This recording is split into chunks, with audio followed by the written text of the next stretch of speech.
sent to burn. Nowadays they've been calling, telling me soon gonna be my turn. Head down, walk with reason, know that when the daylight dies, I'm gonna have to face my demons. Life of sin and a life of lies. The devil's gonna come when the sun goes down. The devil's gonna come when the sun goes down.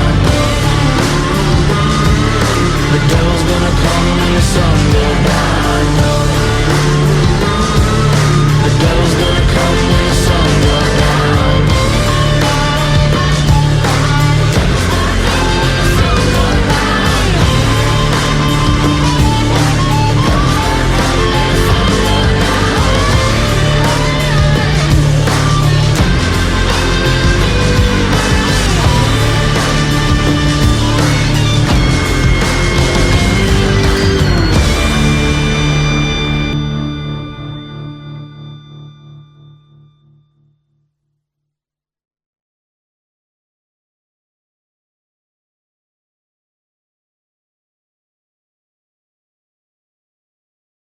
Welcome to The Descent. Who wants to do the recap? I can grab it this week. All right, let's get it. All right. Braving arrows, flying foes, and the fiercest knights hell has to offer, Second Company stormed the Reach with assistance from the surviving members of First Company and others. With grit, luck, and a prayer to Torm from Lulu, the fiends were vanquished and the bridge retaken. Now free to move on, Second Company went to clear the way back to the High Hall. Passing through the burnt and ash-choked garden district, they found burnt and desiccated corpses along the way. Moving their way to the remains of the High Hall, Second Company went on alert as evidence of intrusion was seen from the main gates. Scouting ahead, London and Hamilton discovered crucified remains and hell harpies choking the entrance to the hall. A message sent to Ravengard informed the team of survivors hidden within the High Hall's secret catacombs. Storming through the courtyard, Second Company leapt into action, fighting off more cultists and hell knights within the remains of the hall. Coming away bruised and bloody, they found themselves in a brief moment of respite, now faced with finding the hidden entrance to the catacombs before Hell Knight reinforcements arrive. All right, so taking inspiration. That was a good one. Nice, short and sweet. Love it. Let me put on my dramatic music. So we get The Descent on screen. It fades to black. And with like the ring of a bell or some dramatic stab on an organ, we see the camera. And it's just the golden, bronzish, unsettling, baby-like visage of a Maragon mask. It stares blankly, devoid of humanity. It's like the eye holes are like, there is no eye holes. It's just a face mask. And we pan out and we can see that it's in the cathedral. And from its hands, there are thick black chains that pull two massive, snarling hellhounds that lurch forward, tightening the chains, flames igniting in their jaws. And we pull out to reveal the central chamber of the High Hall Cathedral. It is a vast space with a 25-foot-high vaulted ceiling, its grand archways and flying buttresses fractured and marred. Massive pillars encircle the chamber, and the pillars themselves create smaller rooms, each one partially hidden by grimy, shredded curtains. At the heart of the chamber stands a raised dais platform, encircled by low 2-foot-high walls. In its center, the golden painted symbol of the companion gleams under a layer of grime.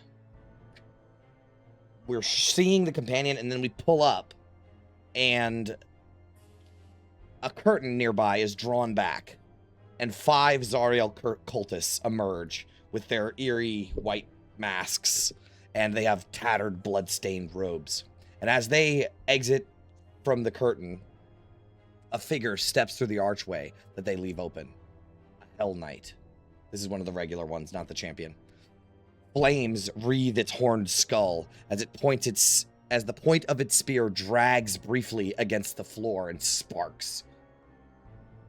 We pull around to see the party standing behind a crackling bonfire, a pyre of shattered pews, broken chairs, and other holy remnants. With one final lurch, the Marangon releases the Hellhounds, who charge towards you guys, and their claws tear into the stone floor as they race towards you. I will pull you guys over to the map. And I will pull this over to the map.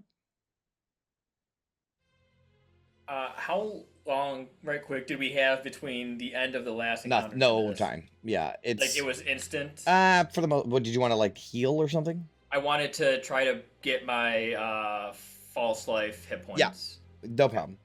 No. Roll for it. Roll for it? Yeah, this is a roll for it situation, unfortunately. Okay. Find false life. Would there be enough time to suck down a health potion? Yes. 6? Okay, that's decent. 1. Yeah, August, did you want to throw healing at anybody or anything? Can't afford it. Understood. So, I need everybody to roll initiative.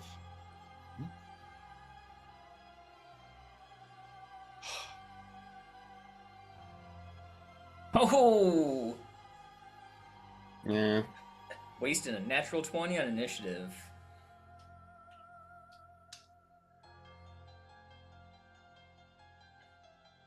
It's not a waste. They're doing pretty well.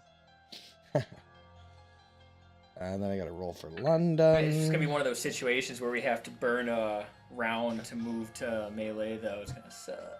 So me and Chris already talked about this. But what's funny is when I saw Nathan on Thanksgiving, he was like, I cannot believe that no one has mentioned that when Django uses the help action, he has to be within 5 feet of the enemy, not within London.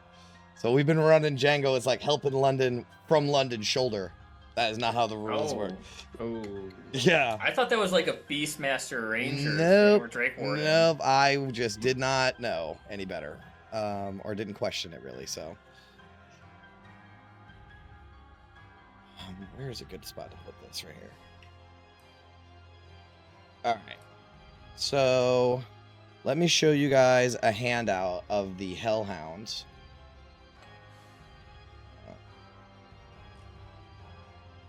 And then we can go ahead and get started. Alright, that's what Hellhounds look like.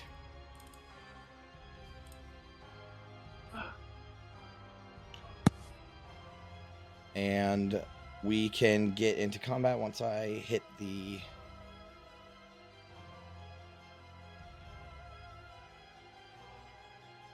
Oh, that's a perfect place for the Tornado. I'm always going to put it there. I got to put on the new combat music and we can get started. Or put on the combat music and we can get started. All right. First in the order, Tanis. What would you like to do? I am checking one thing right quick, which will take me but a second. Okay. Yep, that's fine. I'm going to move 5, 10, 15, 20, 25, 30 to right there. Yep. I'm going to put a my hex on, we'll say this guy right here. Sorry, one that I have good visibility on. Yeah, the Hellhound. Okay. Yeah, you have visibility on him. And he's within range. Yep. And then 2 Eldritch Blasts coming at him. All right. Eldritch Blast, 18 for 10. That hits. Plus the Hex and a Genie's Wrath, because I forgot to add those 2 things. Not great. And then another Eldritch Blast at him. 25 for 3 that plus hits. 2. So 5 total. All right. Yep. You blast as this Hellhound is charging across the stonework, its claws throwing up marble as it's running across, the chains dragging behind it, flames wreathing from its mouth. You blast it twice with Eldritch Blast. The first one, it like moans from it and then recovers and keeps running, intent on ripping your throat out. That's fine. I want it to come at me and not everyone else. So, oh, I see the other guys up top now. Yeah, so there's guys up top, and actually I don't know if you can see them. There's actually spine devils down here. Oh, I see them now. Yeah, and there's actually some other devils over here as well. But I think there's like a curtain that might like obscure these devils. All right, that's fine. It wouldn't have made my decision any different, so that's my turn. Okay, next in the order is London Rose. The London player is going to be a little late, so I'm going to run him 5, 10, 15, 20, 25, 30. And I guess he's going to do the same thing. He's going to attack the same one that Tanis. Longbow +1, I think, is it? That hits for 7. Does he get any like special stuff, or he just does that? Didn't he use Django to pump in the extra thunder damage? Yeah, Django does a d6 every turn, and then everything else like costs resources for him. It's d6 lightning. I wonder if the Hellhound. Oh no, yeah, the Hellhound takes it. All right, and then he gets another shot. Right, London gets 2 attacks. Yes. All right. That hits for 11. Does Django do the damage every time, or it's a bonus action for once per turn? I think it's just once per turn, like Vin's extra damage. I think so thing. too. All right, so he shoots at this Hellhound, and it is barely still standing as he shoo 2 arrows simultaneously. They launch towards the Hellhound, lodging into its shoulders. This black. No, it's not even black. It's like a lava blood. It's like this smoldering fire blood drips out of it. And, but it's still running, even though it's limping now. That ends London's turn, except for, I guess, Django's just going to stay with him. The Hellhound is going to go. The Hellhounds are going.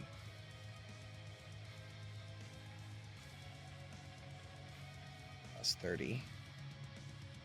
They get 50. 35, 40, 45, 50. All right, so this one. So this is a big pile of like burning pews and chairs and stuff like that. It is like a barrier, so you guys can't really cross it without like taking fire damage and stuff like that. But the Hellhound is immune. So it will run up onto the pile as flames go all around it. And I think, does it have a 30-foot cone? Is that what this thing has? 15-foot cone, so he probably can't hit anybody. Yeah. So then it'll action to dash. And it'll definitely make it over there. That one, the hurt one, runs up to Tanis.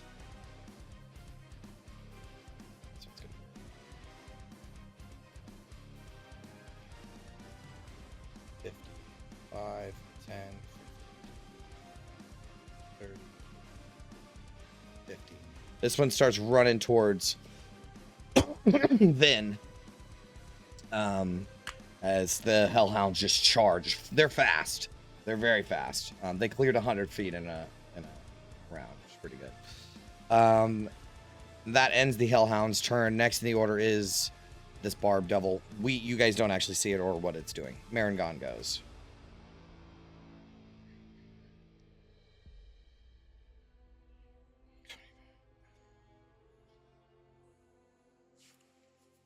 Cool.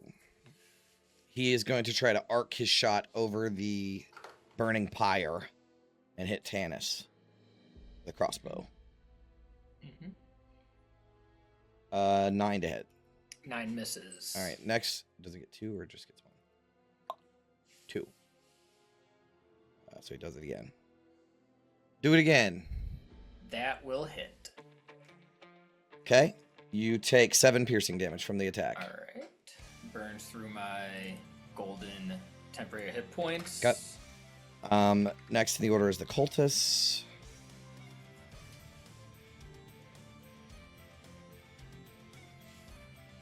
No, let's move him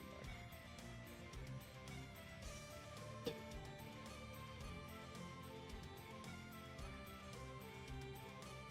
I wonder if he's got a shot on Tannis. Oops. I'm gonna give you a +2 to AC, Tannis, as this one's gonna go ahead. I'm gonna do their shots like individually, so I don't miss anybody. Crossbow 21. That hits. Okay. 5 piercing. Take it. Damn, you only missed 1 turn, Chris. Listen to the whole thing to reaction from Django, so you can use it once as the reaction. Oh, thanks. I'm gonna just leave whatever damage you took. Oh, that's right. We only did it once per turn, so we're good. Yep. All right, this one's coming for Tannis too. Tannis, you probably shouldn't have ran up like that. 20 to hit. 20 hits. That was still with the +2 AC, right? Okay. Even with the +2 AC, Okay, yeah. 7. Mm-hmm. And these guys are gonna go.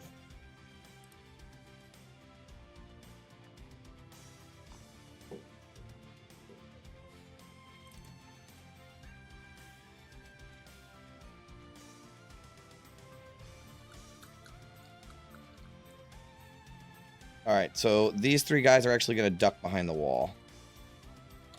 There's like a 2-foot wall. You can kind of see it, right? Mm-hmm. It's a little difficult to see down in the south, but yeah, there's the same sort of wall that's here and here, is also here and here. So they duck behind that, so they have like full cover. All right, the Hell Knight goes. 35, 10, 25, 30. And just turn. Vin, you're up. Lulu's not on the initiative. Lulu is not on the initiative. Because we'll definitely need her help. Okay, I'm gonna put her at 7 as well, since I kind of fucked up. So she'll go right before the Barb Devil. All right, Vin, you're up.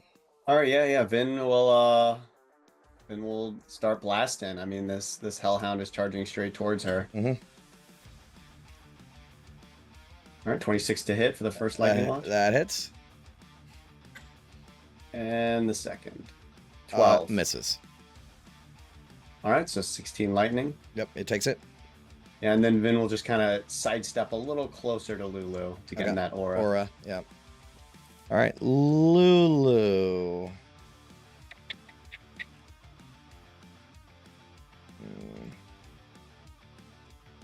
I think she has 1 trumpet left. I think she used 2 in the bridge fight. She used a sparkle one. I think she only used 1, actually.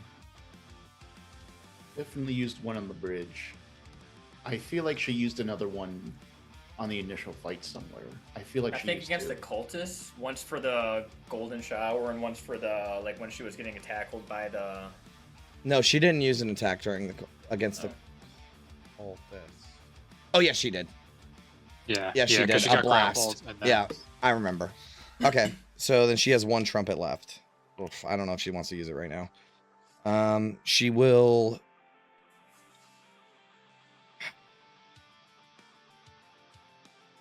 I think she's gonna fly up to London. I'm sorry that you just moved into her aura, or not London. I'm sorry, Tannis.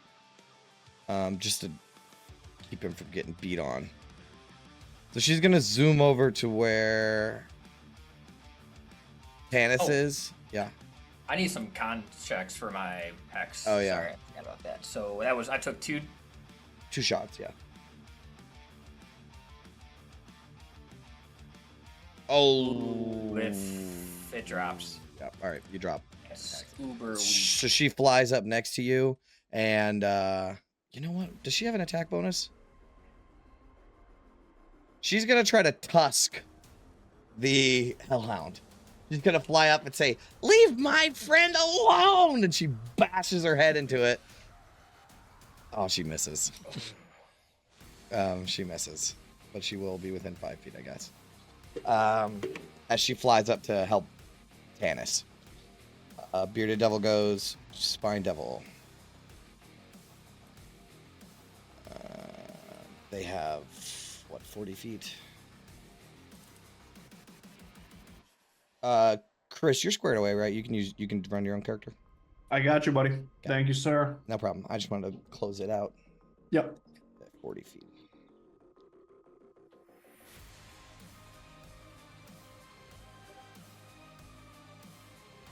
There.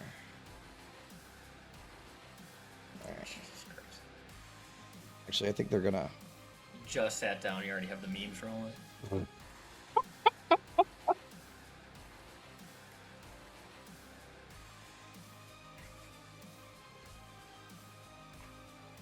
All right, that's where they're gonna go, and their turn. August, you're up. I will just keep apart while there are hellhounds about. Except there's not really anywhere I can get to cover.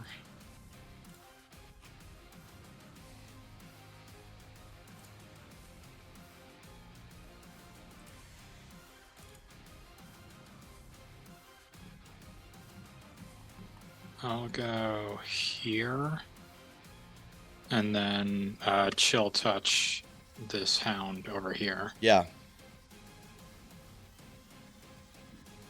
Just send a mode of flame its way. Oh yeah, it's dead. Cool. Yes, thank you. As you send a mode of flame over it, this holy energy necrotizes its flesh and it withers into a husk. It's moldering. Just shout to the party, scatter until that other hound is dead, and Ophelia, Tanis, don't run too far ahead. Yep. Ophelia, you're next in the order. I swear I'm going to remember this sometime. Potions, bonus action or action? Action. Dicks. Okay. We said you could swig one in between. Yeah, combats, you did right? do that, right? It was Yeah, rolled 2 1s. Yeah, I rolled 2 1s. Do you have another so- one? I have another one. You could have did that before. Okay. Well, then let me roll that real quick. 2d4 plus 2. Wow, okay. Makes up for it. With 23. All right. She's going to, run towards this other hellhound near Vin and take 2 maul attacks on Okay. it. Lifting your hammer high above your head, you glancing 15. blow it. Okay, so for 5 damage. And second attack, 18 for 11 bludgeoning. Okay. Takes it. It is bloodied. As you run up, your maul scrapes against the ground. As you smack it up in the under its jaw, it bites into its own face and gets thrown back, whips back around, and there's this, like I said, this lava-like blood that drips out of its mouth. Is it worth? Not worth the spell slot. Okay, that'll be my turn. Next in the order, Tanis. Okay.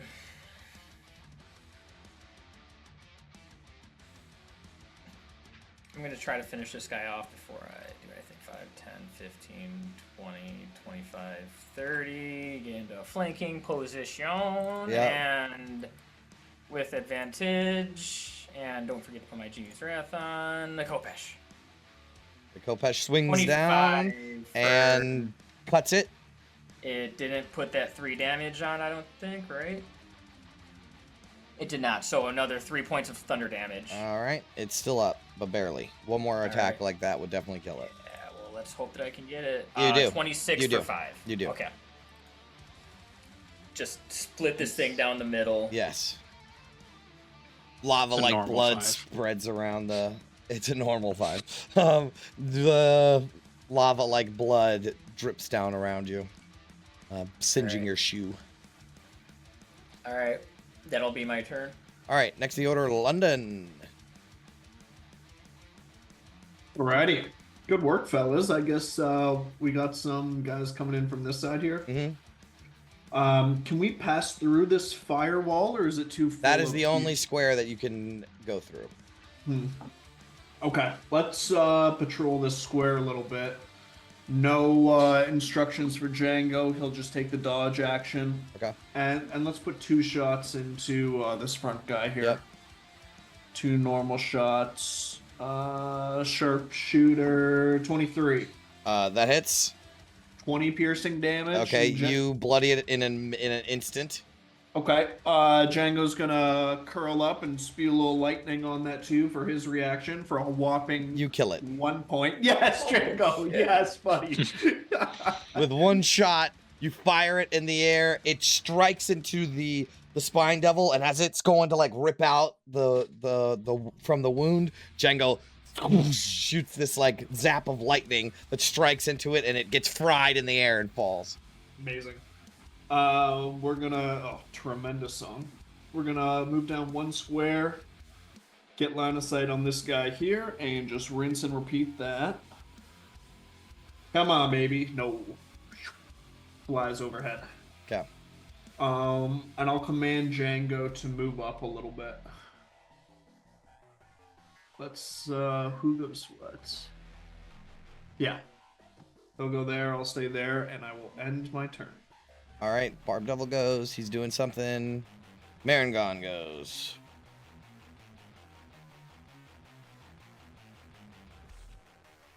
.30. He also stands within the flames. But he's like climbing on the pile, so it's difficult terrain. I mean, if you guys wanted to cross it, it would be difficult terrain. You would be getting damaged by fire. But they're immune, so he just walks into the flames, pulls out this like, it's a crossbow that looks like a dragon's head. Like a demonic dragon's head, and he will aim it at London. 16. Glancing blow. 3 piercing. Also, that's like the most terrifying thing, seeing this baby mask emerge from the flames with a fucking dragon head, like, right at me. Yep, and then he shoots you again for a 9.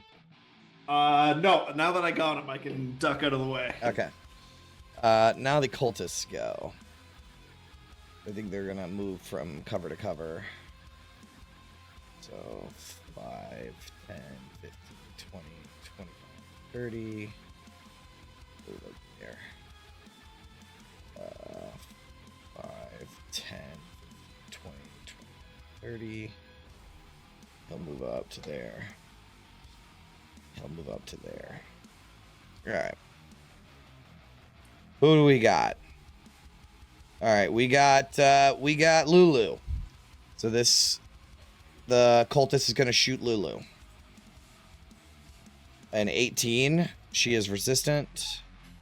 And that's a glancing blow. 2 damage. Oh, no. It's even reduced even more, right? It's a glancing blow. Yeah, she's resistant to non-magical damage, so it's reduced again. 4 cut to 2. 4 cut to 2, you're right. All right. So she takes it. And then I think this one's going to go for... Is Django on the ground? He doesn't fly, right? No, sir. All right, I'm going to shoot London. London. Yeah, 23 to hit. Yep. 4 piercing. 1, 2, 3, 4. Okay. Who all has gone so far? Why am I in the front line? What are all these guys doing behind me here? You I have think the most that- hit points right now. I think the next one is going to also shoot Lulu. Miss. Vin's taking a lick all day. Well, Vin's all the way in the back, though. All right, she'll move up. And all of the armor behind the shield just in the back. What is the range on a crossbow? Someone could? Light crossbow? Light, 80, 320. Alright, I should have disadvantage on this, but it's fine.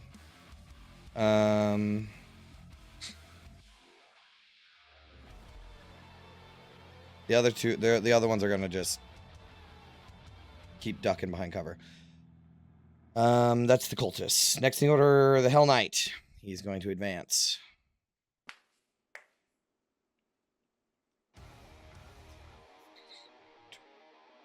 He gets to there.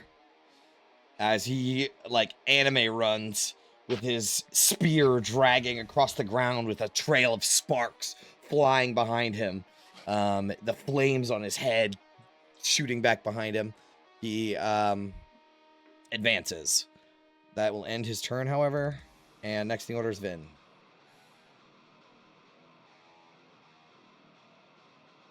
Yeah, Vin will try to cover London a bit, get in more into the forefront of the battle. There we go. And yeah, she'll go for this Hell Knight. Okay. All right, first lightning launch. Oh, 14 to hit. That Probably misses. He throws up his tower shield in your direction as you advance, and it just bounces off the shield. And I just thought of this. Does it have to be the first attack where I do the extra damage? No. Might have to play around with my macros a little bit. Well, but, you can send the same macro again. You can shoot that same one again if you don't hit on the first one. All right, let's see. Yeah, let me do that. I had it set up so the second one doesn't do that text wall, but I might just get rid of the text wall in general and put the description somewhere else. You can. Yeah. Oh, and it's a 13. Misses as well. Again, the tower shield's up. Yep, she's getting nervous too. This guy's like right in front of her. Yeah, and the shields all have like the symbol. What once was the symbol of like the Order of the Companion. It has been corrupted with like a demon face or devil face as the sun. That's cool. With like burning red eyes on the shield. Okay, that's your turn. Yep, she'll stand her ground. Okay, next in the order is a Lulu. Lulu will say,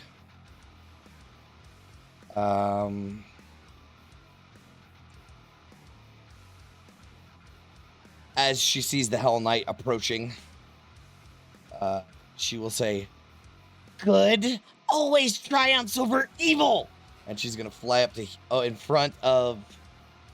You'll see like Vin standing there with her lightning in her hand, and London's got his arrow pulled back, and Lulu will center herself in front of them and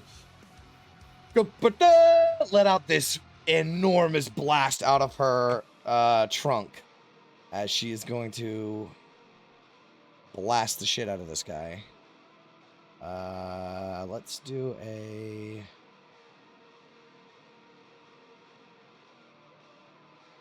Oh, she's going to do a Trumpet of Sparkles. So there's the radiant sparkles come out, and it just singes and burns, and they're like, ah, fuck, shit! Because evil creatures have disadvantage on the save. I don't know if the Hell Knights have magic resistance. They do, so he gets a flat roll. Ooh. And he fails. So he takes, someone roll, I think it's 48 plus 4, please.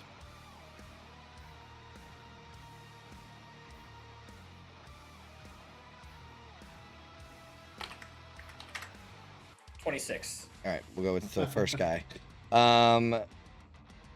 He takes all of that, and it bloodies him instantly. As Lulu, stands her ground, ready to fuck up some fiends.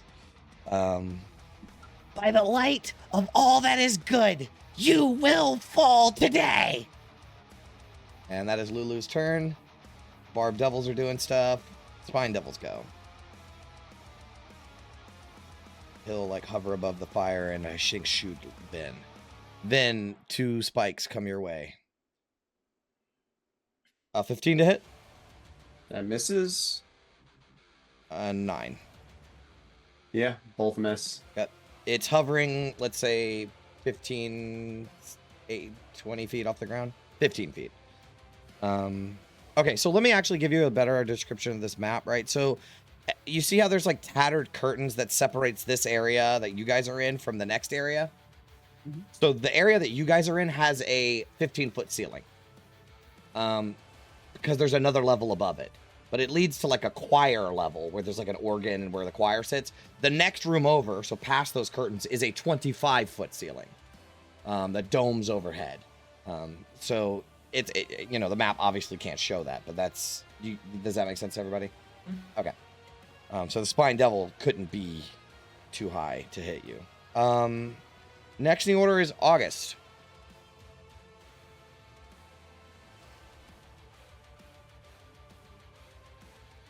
You're muted. gonna go for Sacred Flame on the Hell Knight. Hell Knight, okay. That's a dex save. He has advantage on this. He's not very dexterous. Oh, yes, he is. All right. Well, otherwise I will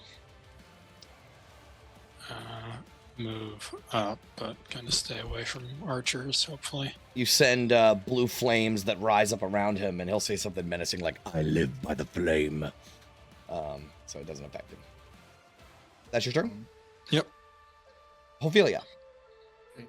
Remind me what Lulu's aura does. You cannot be affected by spells of 5th level or lower. Okay, I was pointing to that now. I'm going to throw a silver javelin at the Hell Knight. Okay. So we'll try that. 21 That hits. for 9. Okay. It's still up, but you severely injure it. It's sticking out of its chest. Superb. I'm going to use my last silver javelin on it then. Okay. I can't quite get to him, so I can do 23 for 10 piercing. You kill it. What does this look like?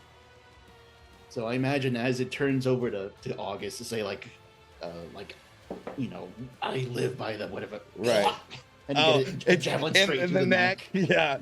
He's looking over at August, like pointing his spear menacingly, and then he gets fucked from the side. Yeah, absolutely. So through those, she'll quickly say, Tannis, moving up together. I'm with you. Let's go. She will move over towards Lulu. There. And Okay. that'll be her turn. Okay. Tannis, you're up. All right, I'm gonna run back behind the cover of this stairwell over here. 5, 10, 15. I am going to 20. I'll get right up next to Vin, and I'm going to grab my amulet and try to get some more temporary hit points with a false life. Okay. It didn't actually roll it for that, so 1d4 plus 4 will give me a whopping 5 temporary hit points. Not great. Okay. Also, my normal hit points just went away, but I have 17.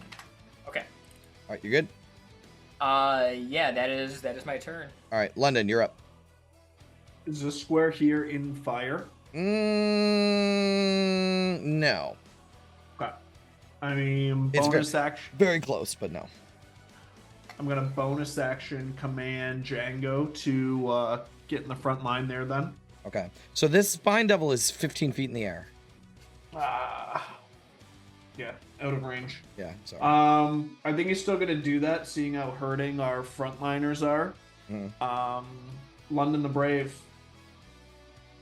Say it ain't so. And he'll just naturally take the dodge action on his turn. And London will try and snipe over Django's head as he shoots for that spine devil. Okay. That Dirty hits. 20 for 19. It's almost dead. Django can see it coming in though. Little infused strike. That's for enough. Lightning. Nice. Let's go. Let's go. It falls into the flames. Ooh, okay. How much movement was that then? 15 feet. 15. Okay. He'll move another 20. Technically, his movement is supposed to be after his turn, so that's fine. Let's go for the Maragon then. Okay. Ooh, that one. Yeah, that miss. one. And, It plinks off the baby mask and it sort of slowly rotates its head sideways. oh, fuck, man. That's so scary. He'll step in front of Tannis and say, "Don't worry, Tannis, I've got you." And I'll end my turn. Okay. Thanks. Next in the order is the Barb Devil. So they will see that some shit is going down and will advance. So 5, 10, 15, 20, 25, 30, 20, 30. So you guys will see from this curtain a Barbed Devil, which you guys have seen before. They're the spiky guy that you guys fought with Palamra. He sort of exits from a curtain. I mean, you guys can see through the curtain, but he exits through the curtain and raises his hand axe in the air as he's ready to fuck you guys up. That ends his turn. The Maragon goes. I mean, he feels like he's sitting pretty in the fire, so he'll just advance, and he'll shoot London because London shot him. A 9 and a crit. Bring it. Oh, God. 18 piercing. I recoil back into Tannis slightly, and he has to prop me back up. Okay. Thanks for that. Is this what I've been doing to people? Oh my God. This hurts. Is this what it's like? Yeah. Oh wow, yeah, you're not looking good now. Shit. It's okay. Keep fighting, Tannis. I was planning on it. All right. It is the cultist's turn. They're going to advance.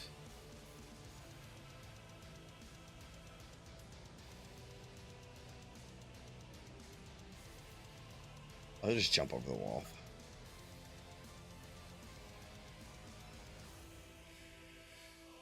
Jump over the wall.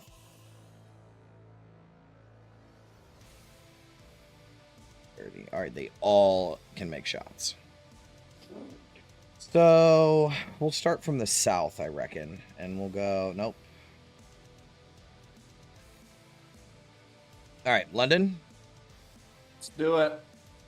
Oh, they're just in range. So London. This one will go. Okay, so 2 for London. Do those first. 1, 7, 11. Miss. Then I have so many character sheets. 10. Miss. We'll go Vin again. 16. Another miss. And then this one will go for Lulu. Ooh, that hits. Lulu's got 2 arrows sticking out of her. They don't damage her as much as you would think, though. It's got to be a blacksmith that survived the fall. Because she, takes the damage. All right, there's the Hell Knight is dead. Vin, you're up. I guess she'll try her hand at the Maragon. Okay. Move up a little bit in front of London. And Damage massage kinda train. Excuse me, or however Vin's voice is. Excuse me. I miss. 12 to hit. Come on. Okay, That 27. hits. Go. There it is, 14 lightning. He takes it. All right. He has She'll, shifted targets. Yeah, I think she'll just stand there. Okay. Lulu, weakened by the arrow in her chest, says, "Come on, guys!" And she'll move to keep you guys in the aura, but that's all she can do. She's out of trumpets for the day. And the Barb Devils advance. Did you take the dodge action? Yeah. Lulu dies on the second day that we're in hell. That's- Yeah, fuck. Yeah, she can take the dodge. She can definitely take the dodge action. Spine Devils are dead. August, you're next. I'll keep moving up. Start going for these archers.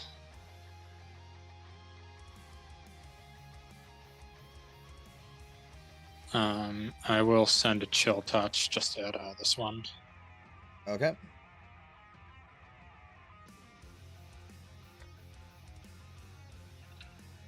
Show me which one you hit again. Okay, yep, he takes it.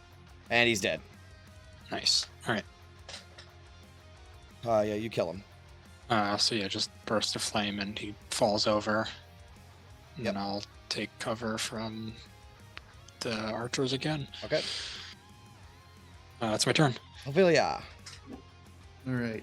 She's going to run up to the Hell Knight, grab her silvered Javelin. javelins, Sure. which Mhm. is free action. Free, yeah, sure. She will launch one towards the Maragon. Okay. javelin. Miss. 12 to hit. She'll take the other one. Damn it. Miss. 10. Both miss. All right. So they unfortunately they fall like in the fire. Actually, roll a d6, a luck die for both of them. Oh, no, wait, shit. before you roll, pick even or odd. Even. Okay, so roll twice and you get what you want on an even number. All right, so one falls into it. They're both in the fire. So you got to like All right. get in there to get them, you know. All right, she muttered under her breath. Damn the hells. Okay, and she moves behind with the group. Yeah. And that'll be her turn. All right. At the end of your turn, you guys hear what sounds like the shifting of stone. Right? Like a sliding, right? And battle cries emit an echo around the chamber. As you will hear, "Strike true! Show these fiends what mortal courage can do!" As emerging from like the center of the Order of the Companion symbol, there is a set of stone stairs and a couple of freedom fighters, which are Flaming Fist and Hell Riders, emerge. But following behind them is a dark-skinned man. He wears huge, what are they called on the pauldrons, and it has this high-necked metal collar that surrounds his head. Bald. He wears a blue and red cape that extends down from him, and he raises a magical longsword into the air. As you guys will see, emerging from the hole, the secret tunnel, Marshal Ulder Ravengard. Let me show you guys some handouts.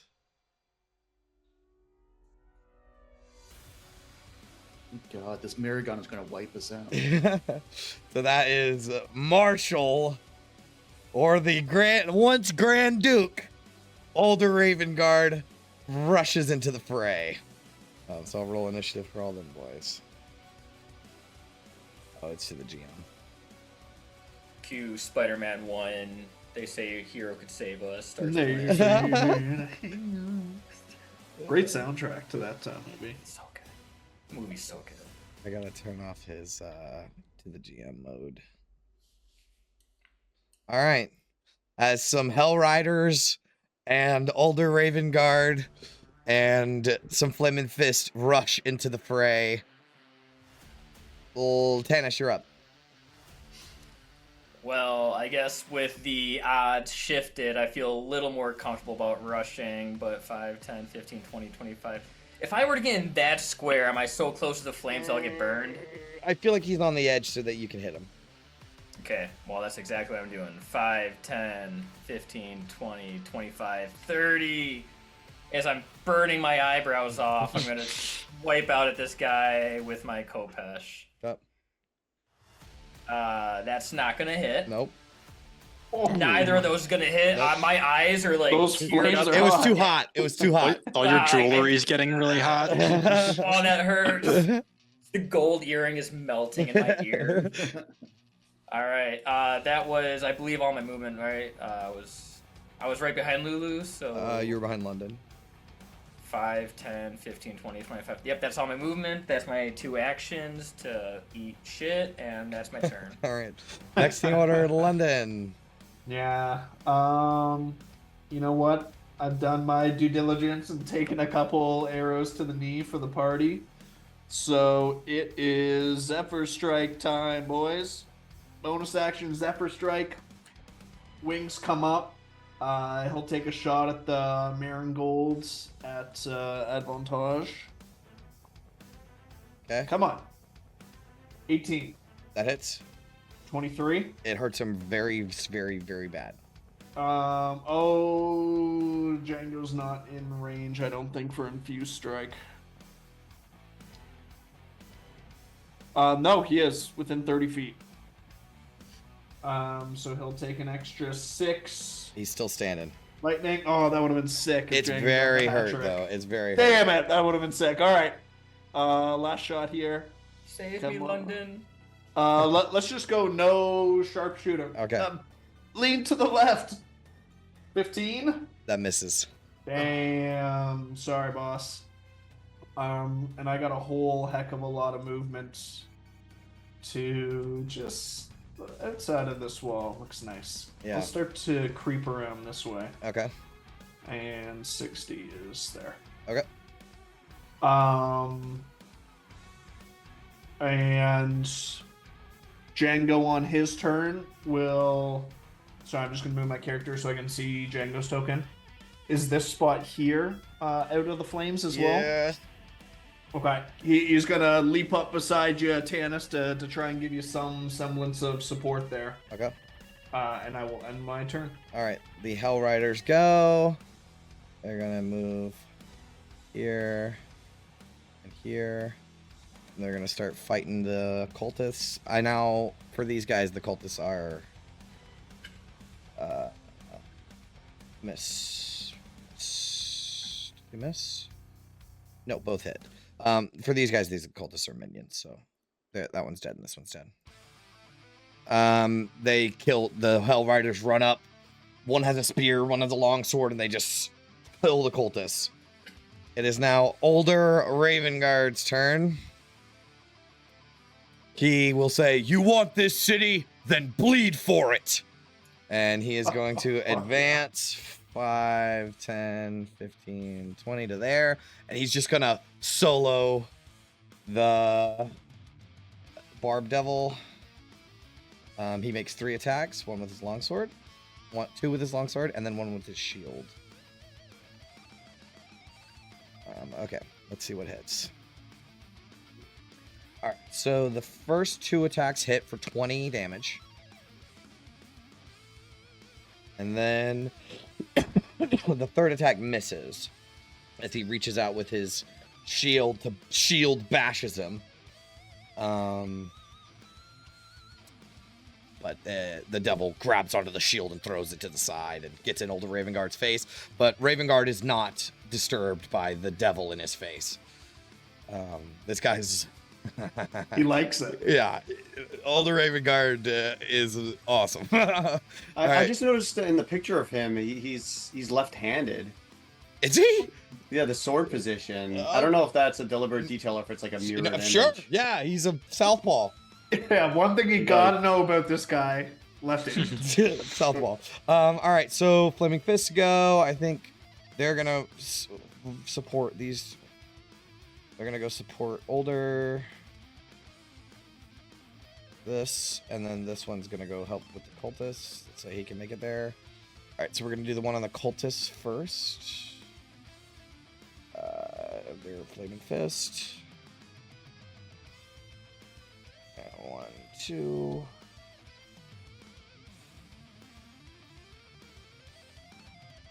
The cultists is actually both of these cultists are dead.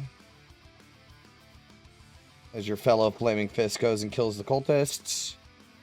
All the cultists are dead, and then these 2 help fight the Barb Devil. They both hit, but they're reduced. And then 2 more. Both. 1 hits, which is reduced. All right. They're definitely all... The Barb Devil is bloodied almost. Next in the order, the Marengon. He will toss his crossbow to the side, pull out his halberd. 15 for Tannis. 15 misses. All right, that's his turn. Nice. Barb Devil's gonna strike out at the Flaming Fist, I guess. What all enemies around you guys? Okay, yeah, we'll keep going. 3 attacks.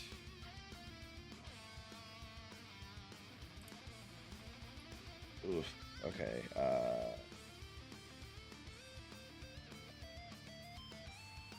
Yeah, actually, the Flaming Fist is still good. All right. Next in the order is the cultists are dead. Vin, you're up. Okay. The Maragon's still up. Good guy. But yeah, we're not too worried with those cultists all dead. All right, she'll like sidestep over here to get like a clear view. I guess that would still technically. Yeah, you could see him. Yeah, I think she could. Yeah, she could see him there. Okay. Ooh, crit. He's dead. Nice. How do you do this? Hell yeah. Beautiful. Yeah, so I feel like what if, I mean, just for flavor, what if she like tag teams with Django and creates like an extra like big shot of lightning? Oh my god, like, they that's hit at the awesome. same time. Yeah, so Django feels his spines rustle with electricity as you strike over his head, and he will like jump up and spit lightning into it to double down as it strikes into the Marangon. Yeah, like he like siphons it kind of through his scales and then like burps it out. Yes, Awesome. that's sick. All right, so we can end the initiative. The Ulder Ravengard handily helps take out his Flaming Fist and Hell Riders, the Freedom Fighters. Advance, you guys strike from a distance, and we're out of initiative. So. Get the hell out of that fire for a second. Mm-hmm. I'm gonna walk over to London and just be like, doesn't feel good, does it? But hey, thanks, you did good. We got each other's backs down here. We have to. Oh, no, sorry. Go ahead. Nah, that was it. After you guys quit, or like after the combat, Brunetta Hornblower, the couple of Flaming Fists that were with them, Roland and Hamilton advance into the cathedral. And I think they will clear the order before I do that.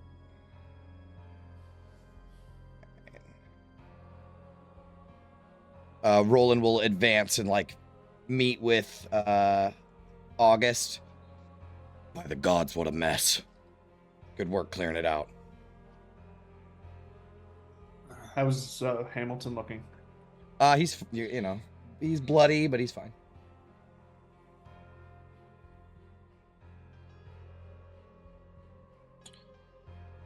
I'm guessing it wasn't like this when you left. No.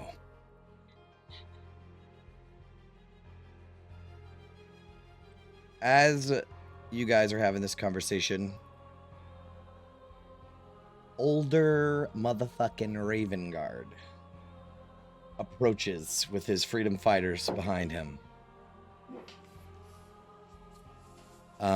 What do you guys do when he approaches? The standard procedure is like, Yeah, Yeah, I feel like training awkwardly- kicks in, and we all, flaming fist salute, whatever Yeah. it is. SOP. yeah. London will heal Django to put a wing up and salute as well. Okay. As he like marches forward, he will obviously Roland will step in front because basically all of you are technically under his command, right? So Roland will step forward and do his due diligence or whatever, fist on the heart or whatever, and Ravengard almost like hand waves the fact that everyone's being so, yes sir, right? And he'll say, Roland, by the gods, I thought we'd lost you and your men for good. And then Roland, Marshal, no sir, alive and well enough. I feared we would never make it back to report. And they do the Predator Nice. arm grab for each other. Dylan. Dylan! Yeah. Yeah. And, Son of a bitch. yeah, Ravengard will say, your absence weighed heavy on me, on us all. We're stretched thin without your patrols. And it seems you've brought reinforcements. What happened? What news have you brought from the Eastern City?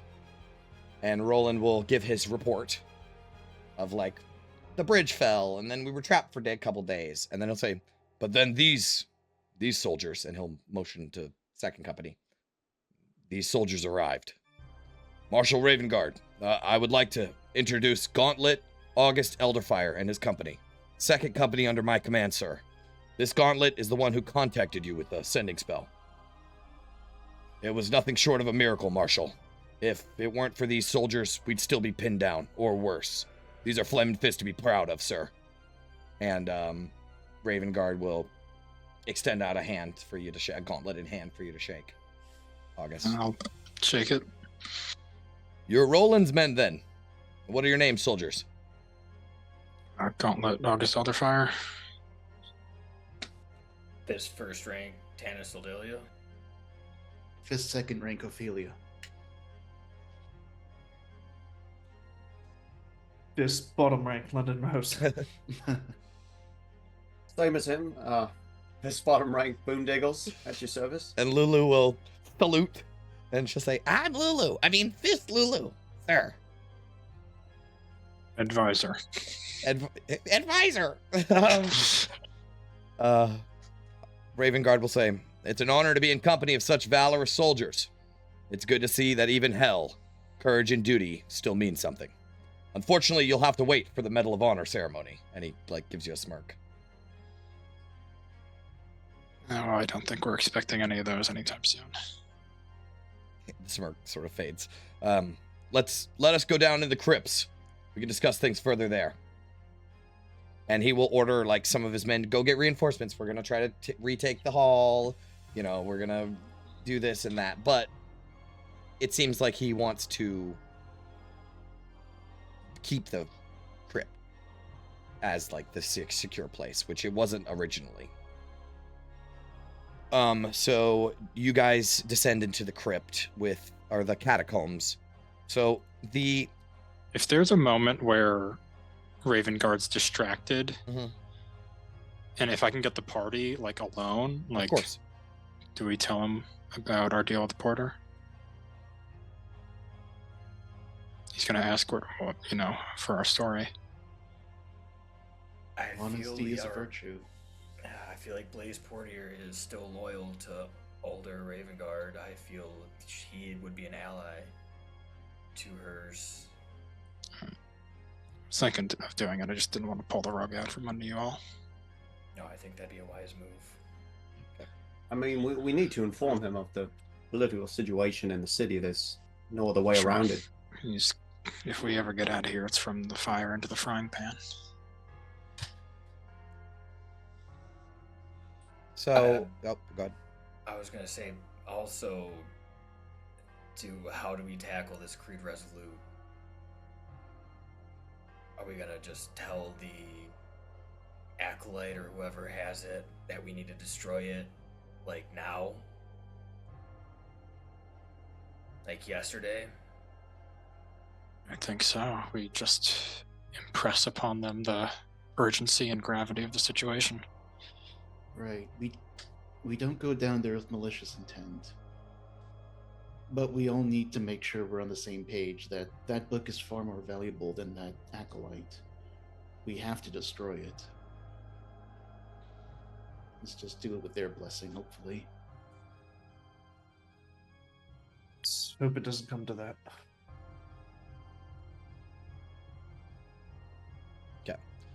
So the second son, the companion basically, in the holy symbol on the ground of the companion, or the order of the companion, it has a series of stone blocks that click into each other, that slide away like a panel, that reveal a set of spiral stairs that descends down into the crypts, the catacombs.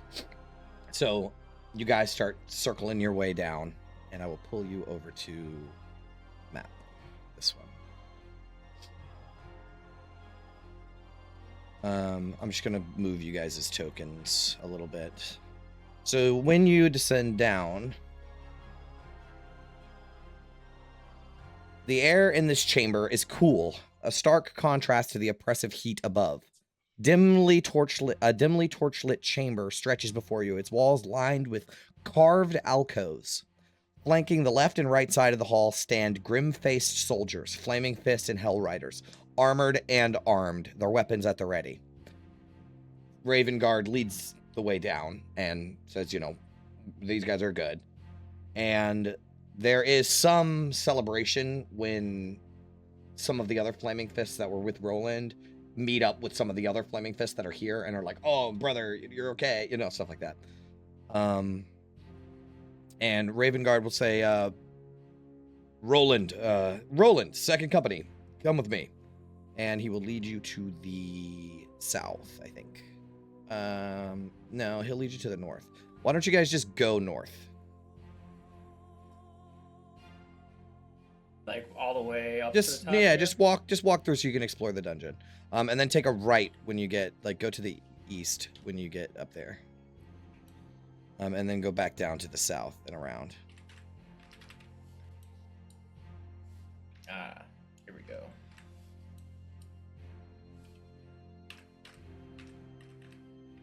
This place is cool. Yeah, so this chamber...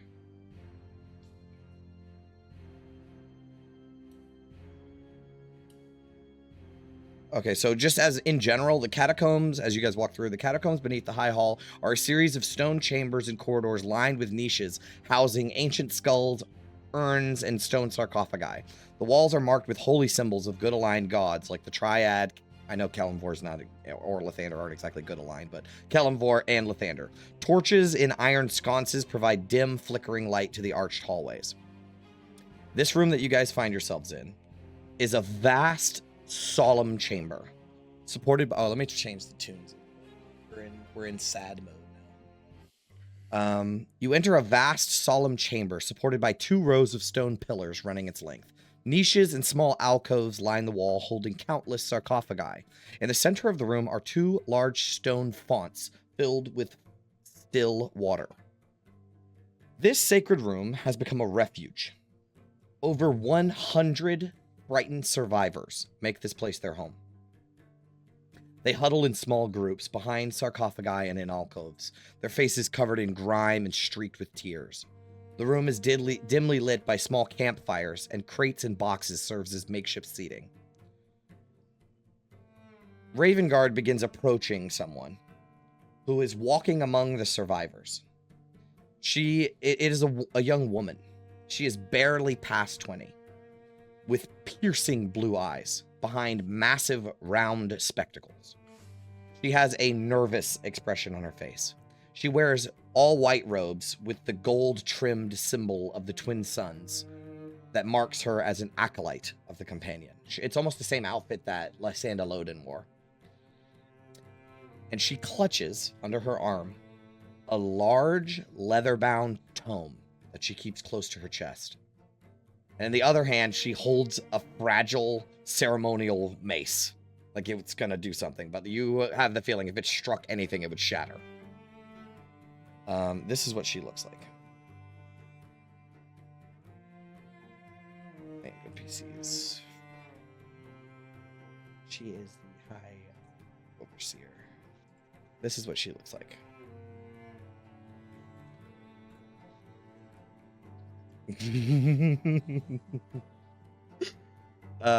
So that is Fairy Jinx. So Ravengard will approach her and escort her towards you guys. Just to give a little bit better idea of the survivor situation, there are rows of makeshift beds, little more than bundled cloaks and blankets scattered all around. Survivors pick through small bowls of thin soup or gnaw on dried bread, rationing every bite. There's a group of small children that sits quietly in a corner, too weak to play. Their faces smudged with dirt. A few clutch wooden toys or scraps of cloth as comfort items. And around the fonts are makeshift unity shrines, where there are small tokens, bits of bread, and a single gold coin. As Ravengard approaches you with this young woman, sort of move out a little bit of these C's here. As Ravengard approaches you with this young woman, he will say, I must introduce you all to the acting High Overseer of Elturel. This is Faria Jinx. She stepped into the role after the fall, when the Hell Knights slaughtered the rest of the city's leadership and priesthood. I trust you will treat her with the same respect you'd show myself. And she will do a little bow and say, hi, hello. I'm Faria Jinx. I'm the High Overseer, though I know it is a title carried by far greater figures than myself. I was an acolyte of the Companion, trained in the study of possessions and or exorcisms. But it falls to me to guide our people, to preserve the light of the Companion in their hearts. It's a heavy responsibility, but one I'm determined to bear the best I could. Lesser men have held your position. Trust me on that. I don't know about that, but As far as we're concerned, you are the best High Overseer in history. well, thank you. And Marshal Ravengard told me what you did. Thank you for clearing the High Hall. With your bravery, I fear things would have been far worse. And Ravengard will say to Roland, who is with you, that he wants a report, and he would like for August Elderfire and his men to join. So he's going to lead you guys. Put everybody like sort of in this area right here, and I'm going to move you where I want. And let me move London and them too. I'm moving you guys, and then I'm going to move you again. Sort of just in the same area. You don't have to be in the same token. There we go. All right, and then you guys go in here. So you can sort of position yourself around the room if you'd like. So this chamber, Ravengard will lead you to this chamber. So this chamber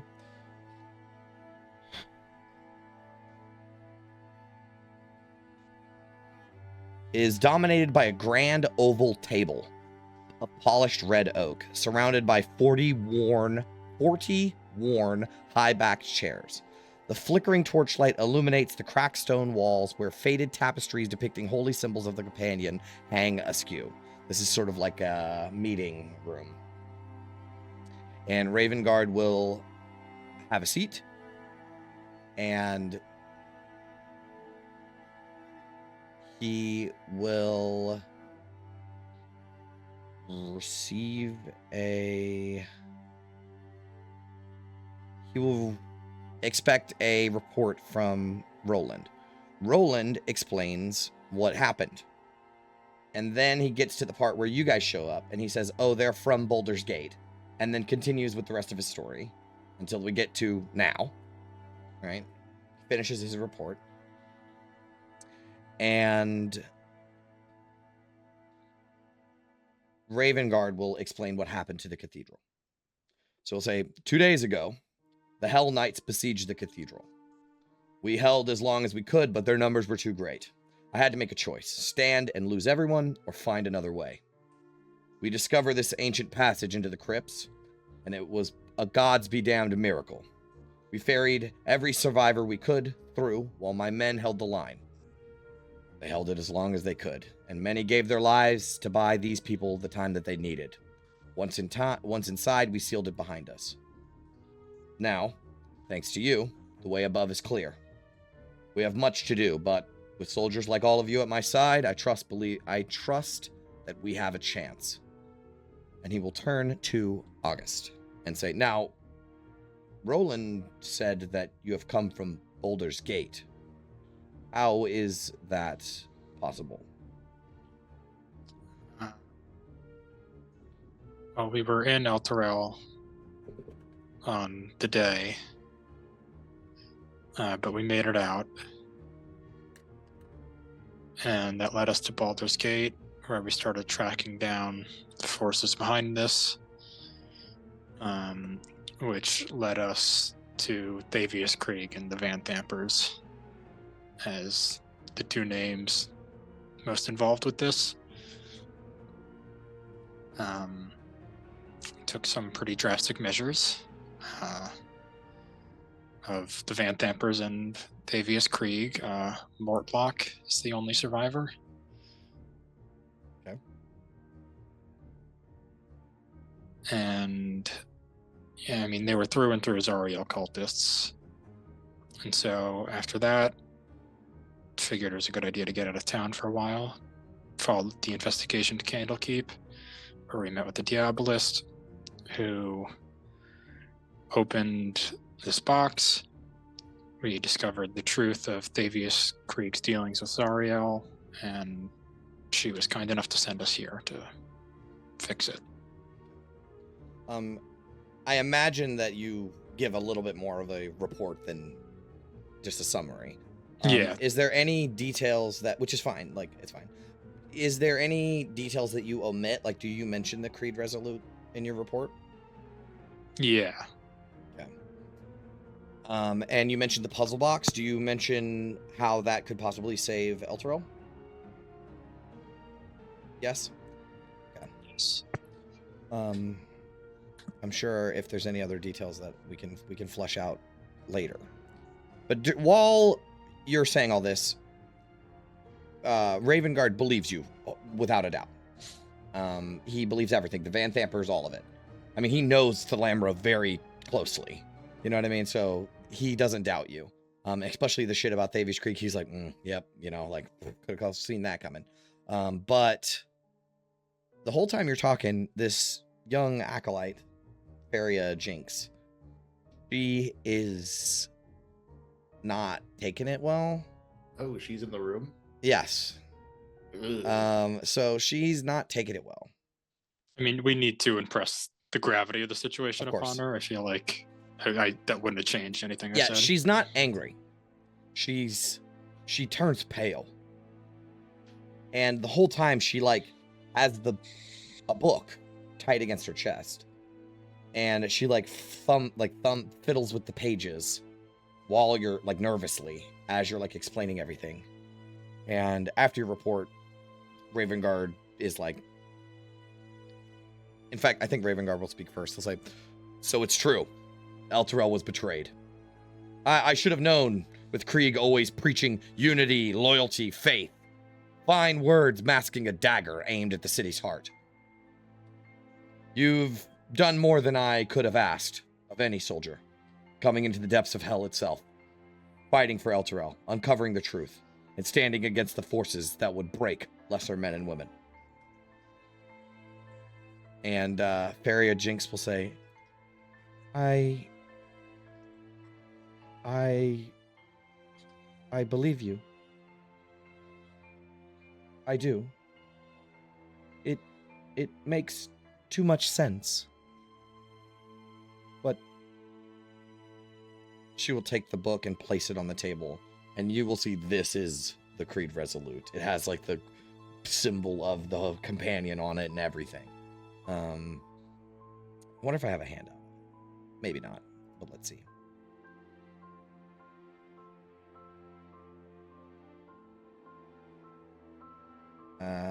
Maybe. Hold on, let me check magic items just in case. I know it's not a magic item. It might be in magic items.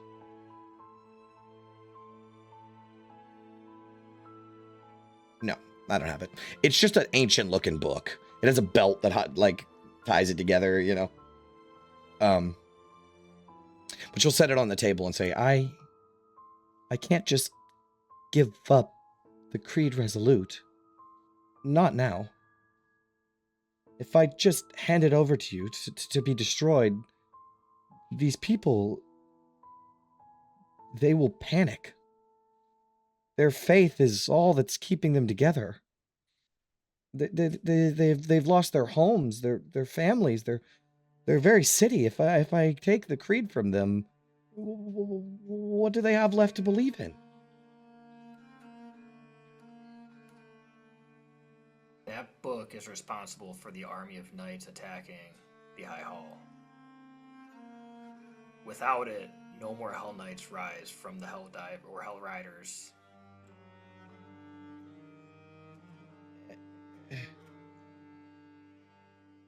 They've made her this far under their own strength, not the strength of the companion.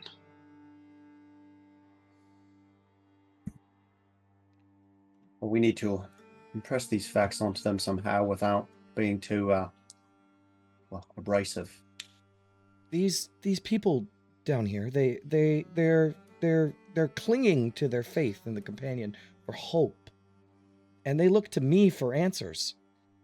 And I've been holding this book, telling people to have faith in it. I've been leading them to trust in something that damns them. But what am I supposed to tell them now?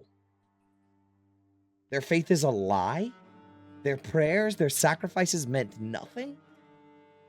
I don't even know if I can face them after this.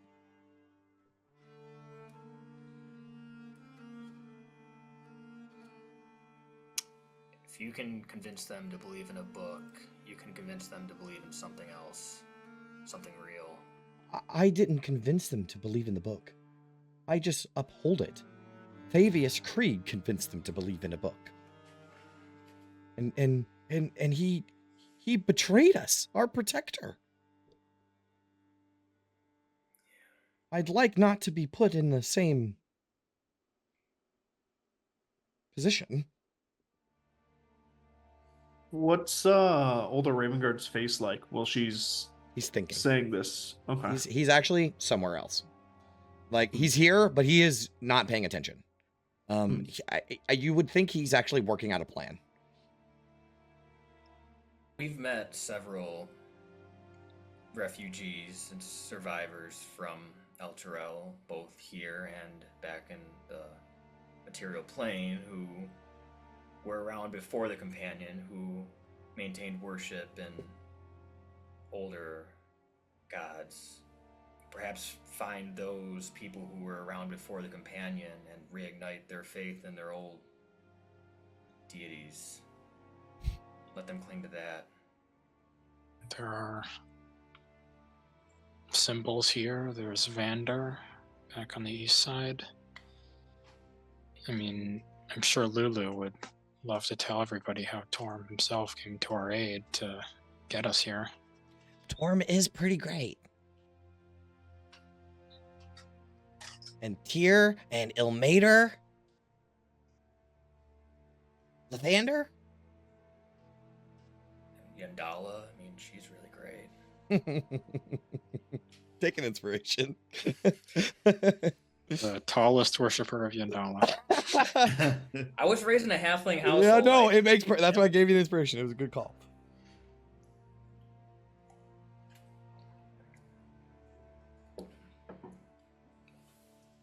Okay, so I mean, you're suggesting to her that she should try to get these devout worshippers of the companion to try to switch gods. She's really hesitant. She doesn't know if, like, she can't, like, it's a really hard situation, right? Like, give you the book, save people of Elturel. Give you the book, damn the people of Elturel. You know, like, also, you will remember that, like, actually, you know what? I think Faria might even mention this. She'll be like, you know, their faith is what's keeping them going. Like, we're in hell. And you guys will remember that, like, Silvira was like, oh, as long as they have hope, they'll be okay. And you guys are like, let's take their hope. I'm not shooting down anything. I'm just saying, like, Faria Jinx is, like, I don't know what to do. It feels wrong to let them keep living a lie. And I mean, yeah, we're in a horrible place, so there's no predicting how they'll take it. But, you know, I think the average person might be moved if they're reminded that, you know, all their survival here has been through, you know, agents of the companion, Hellriders, Flaming Fists, not the companion itself. It's been done by the people here. I would like to say that I could give a rousing speech to rally the people, but I am not exactly the most, how would you say, charismatic? Well, what if we don't throw away everything from the companion? We pivot it. Instead of belief in its divine intervention, it's unity. I mean, that's basically what they have now. Right? Like, that's basically what, like, that's another thing I guess you'll say is, like, it's not necessarily they're worshiping the companion, they're just holding on to that style of faith. So instead of praying that it may offer salvation, they accept that bad actors have poisoned the well, so to say. But that unity still persists.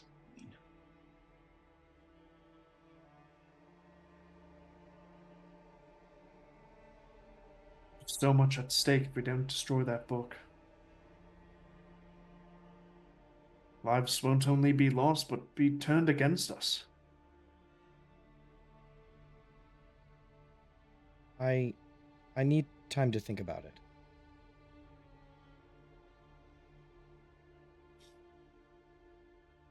I was put in this position, though I don't think I deserve it. But I need to handle it with the responsibility of the High Overseer of Elturel. And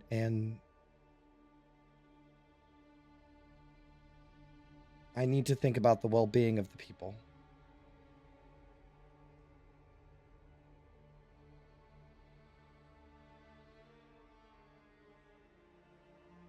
Ophelia's going to turn and look towards August.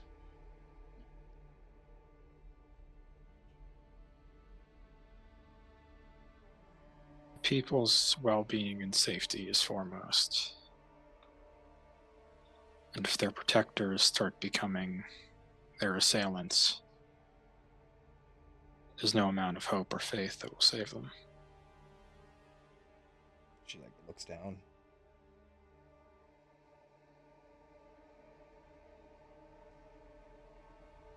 Ulder Ravengard will. It's almost like a light bulb went off. We can give Feria Jinx some time to think about it. Because, well, faith is a fragile thing. It can inspire the courage to stand against the impossible odds, but if it falters, it can break a person as surely as any blade. And Feria is right. If we tear the creed from them without something to replace it, this whole place could unravel. The people need more than just words. They need something to believe in. Something to restore hope that Krieg and Zariel have stolen from them. And I'll admit, I don't know what to do about the contract or the creed. Not yet, anyway. But maybe faith really is the answer. Not faith in Krieg or the companion or any of the lies that we've been told. I'm talking about faith in something real, something good. I have faith myself. I am a follower of Torm and his teachings. And through my faith, I've heard stories, legends of Elturel. And one, and then he smirks a little bit, immediately comes to mind. There's said to be an artifact in this city from a time before the companion, when Elturel's people worshipped the gods of light and justice. A relic that might just be able to help us. They call it the Helm of Torm's Sight. It's said to be blessed by Torm himself, a gift of divine wisdom and vision. The stories say it was last worn by a paladin of Torm, a champion who guided the city in its earliest days of righteousness. And when he died, they entombed him in the ossuary beneath the Grand Cemetery. And Feria will say, yes, I believe the helm is still there in in the Vault of Honor before the city fell. Ravengard. So it does exist. If it's still there, perhaps it could grant us the guidance we need. Perhaps it could show us the way to break these bonds and save this city. Faith in Torm guided Elturel before, long before Creed and his lies, and maybe it could do so again. And Feria says, yeah, the legends say Torm himself touched the helm, weaving a fragment of his divine essence into it. It's no mere trinket. It's said to be a conduit to the celestial realms, a bridge between mortals and the unwavering will of the true god of duty. They say those who wore the helm claim they could hear Torm's voice guiding their steps, unveiling truths unseen by mortal eyes.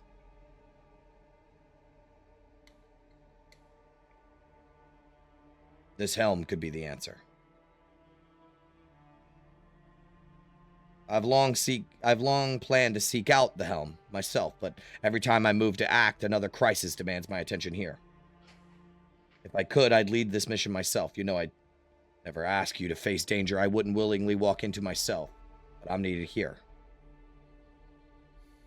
You've proven yourself, Second Company. You're the best that this city has left. If anyone can get this helm, it's you. This is not a command. No. You've earned the right to call your own shots. But I know you will do whatever it takes to free this city, and this helmet might be your best shot.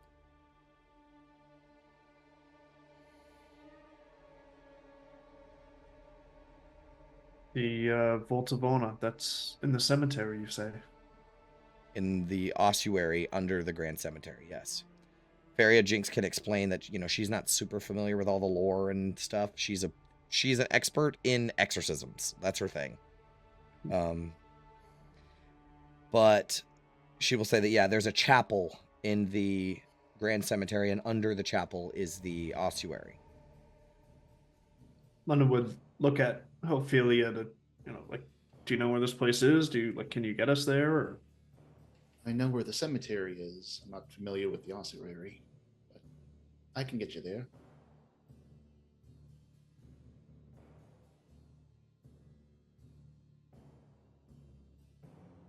I'll be honest with you, Second Company. You're the ones who truly need this helm's guidance. You're the ones taking the fight to the devils and uncovering the truth behind all this. Whatever vision or wisdom Torm grants through the helm, it will mean more to you than it ever could to me. Well, how about that, Lulu? That ought to jog your memories. Maybe. What do you think, August? Torm's been a noble ally so far, and we've only been here 48 hours. At the very least, I think he's earned us, taking this helm out of the darkness and not letting it be left to a place like this. Ravengard will explain that that's the best shot at freeing the city. He's still unsure what to do about the Creed Resolute, and that's honestly not his decision to make.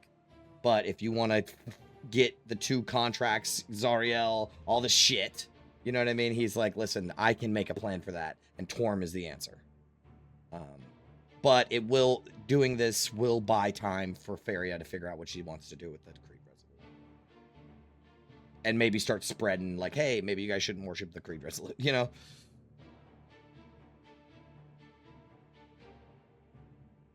like the most solid option. How much time do we have, Gauntlet? How many more Hell Riders, Knights of the Companion, how many more must fall and fight against us? I understand it's a difficult situation, but every second that book exists, it's another enemy we have to face. Are you ready to go out there and tell every one of those people to their face that, everything you've ever known, the only thing keeping you sane in this place is your the biggest threat to you? London, you know that I agree with you 100%.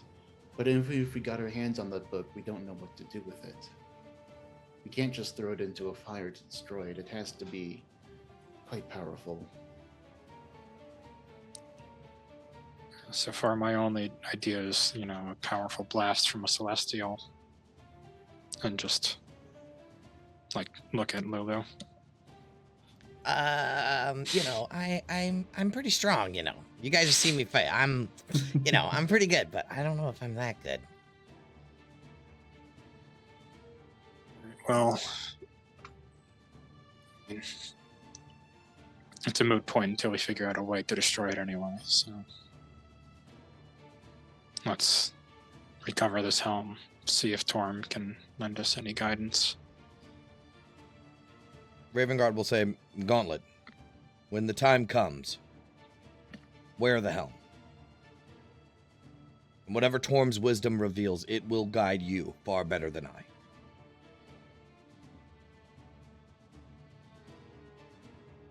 Said.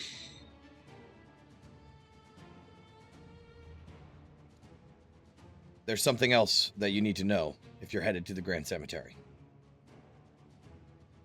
The Grand Cemetery lies in the southwest of the city. And that area has been completely overrun by demons. A steady stream of them is pouring into the city, and we don't know how or why. It's a nightmare down there, and it's spreading. If there's a portal or a gate or something like that fueling this incursion, it must be stopped. But as of right now, my freedom fighters and I lack the mages and clerics needed to investigate or seal such a thing. Gauntlet, you have the gift, and it appears some of your men do as well. If you can figure out the source while you're there, while retrieving the helm, you could save us a lot of pain. I'm not saying it has to be your focus, but be cautious. The demons are relentless, and their numbers keep growing. They'll bleed into the rest of the city. If you see anything unusual, investigate it.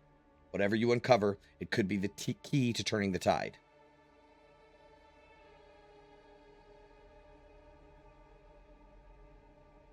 All right. I don't know if I'll be able to make contact between now and then, like I did before, but I don't think we're in much shape to go right now, but I mean, look at yourselves. You look like hell. You look like you've been through hell, literally. Even the greatest warriors need time to regain their strength. This can wait. The helm and the demons aren't going anywhere. Not yet. What we need most from you is your best. You can rest for the night. Eat, sleep, sharpen your blades, steel your spirits. When the time comes, we're going to need you at your strongest.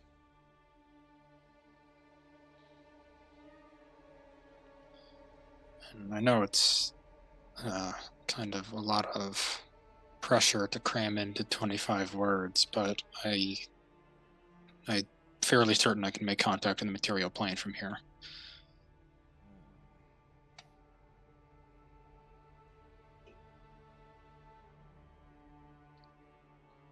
That's a good point. He's going to think on it. He's got to figure out what he's going to do. I mean, the fight's down here. Yeah. But, so Just letting him know that line is open. it was a stroke of luck that you guys ended up right in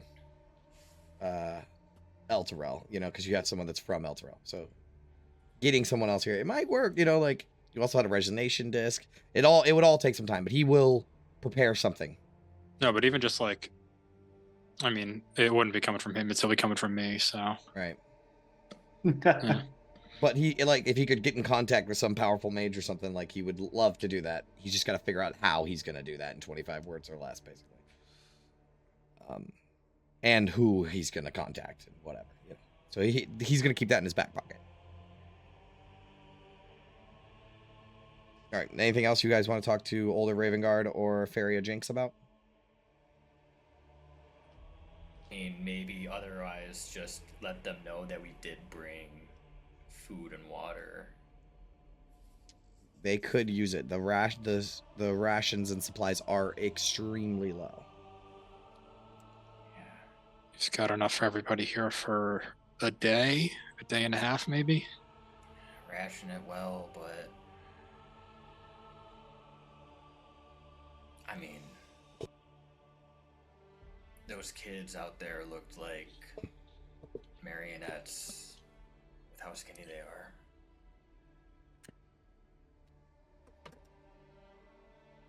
They could certainly use them.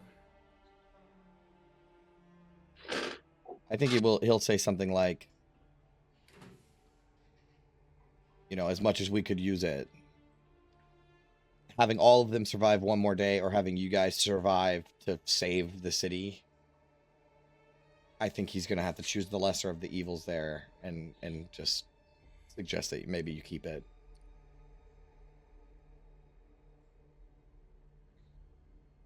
You know, if you feel the need to share, he's not going to say no, you know, but he's also taken the position where he's not giving you commands. Like, after he hears everything that you said, he's like, I will not give you orders. You guys are definitely beyond what I would expect of any soldier, so. If things get truly desperate, though, you know, between Vin and myself, we have means of making sure people don't starve to death down here. Okay.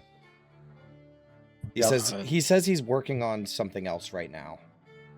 Maybe keep your focus on the helm and the demons, and if and when you get back, he might have something else for you. Yeah, I mean, there's still the stockpile in the East City, so He is aware of this.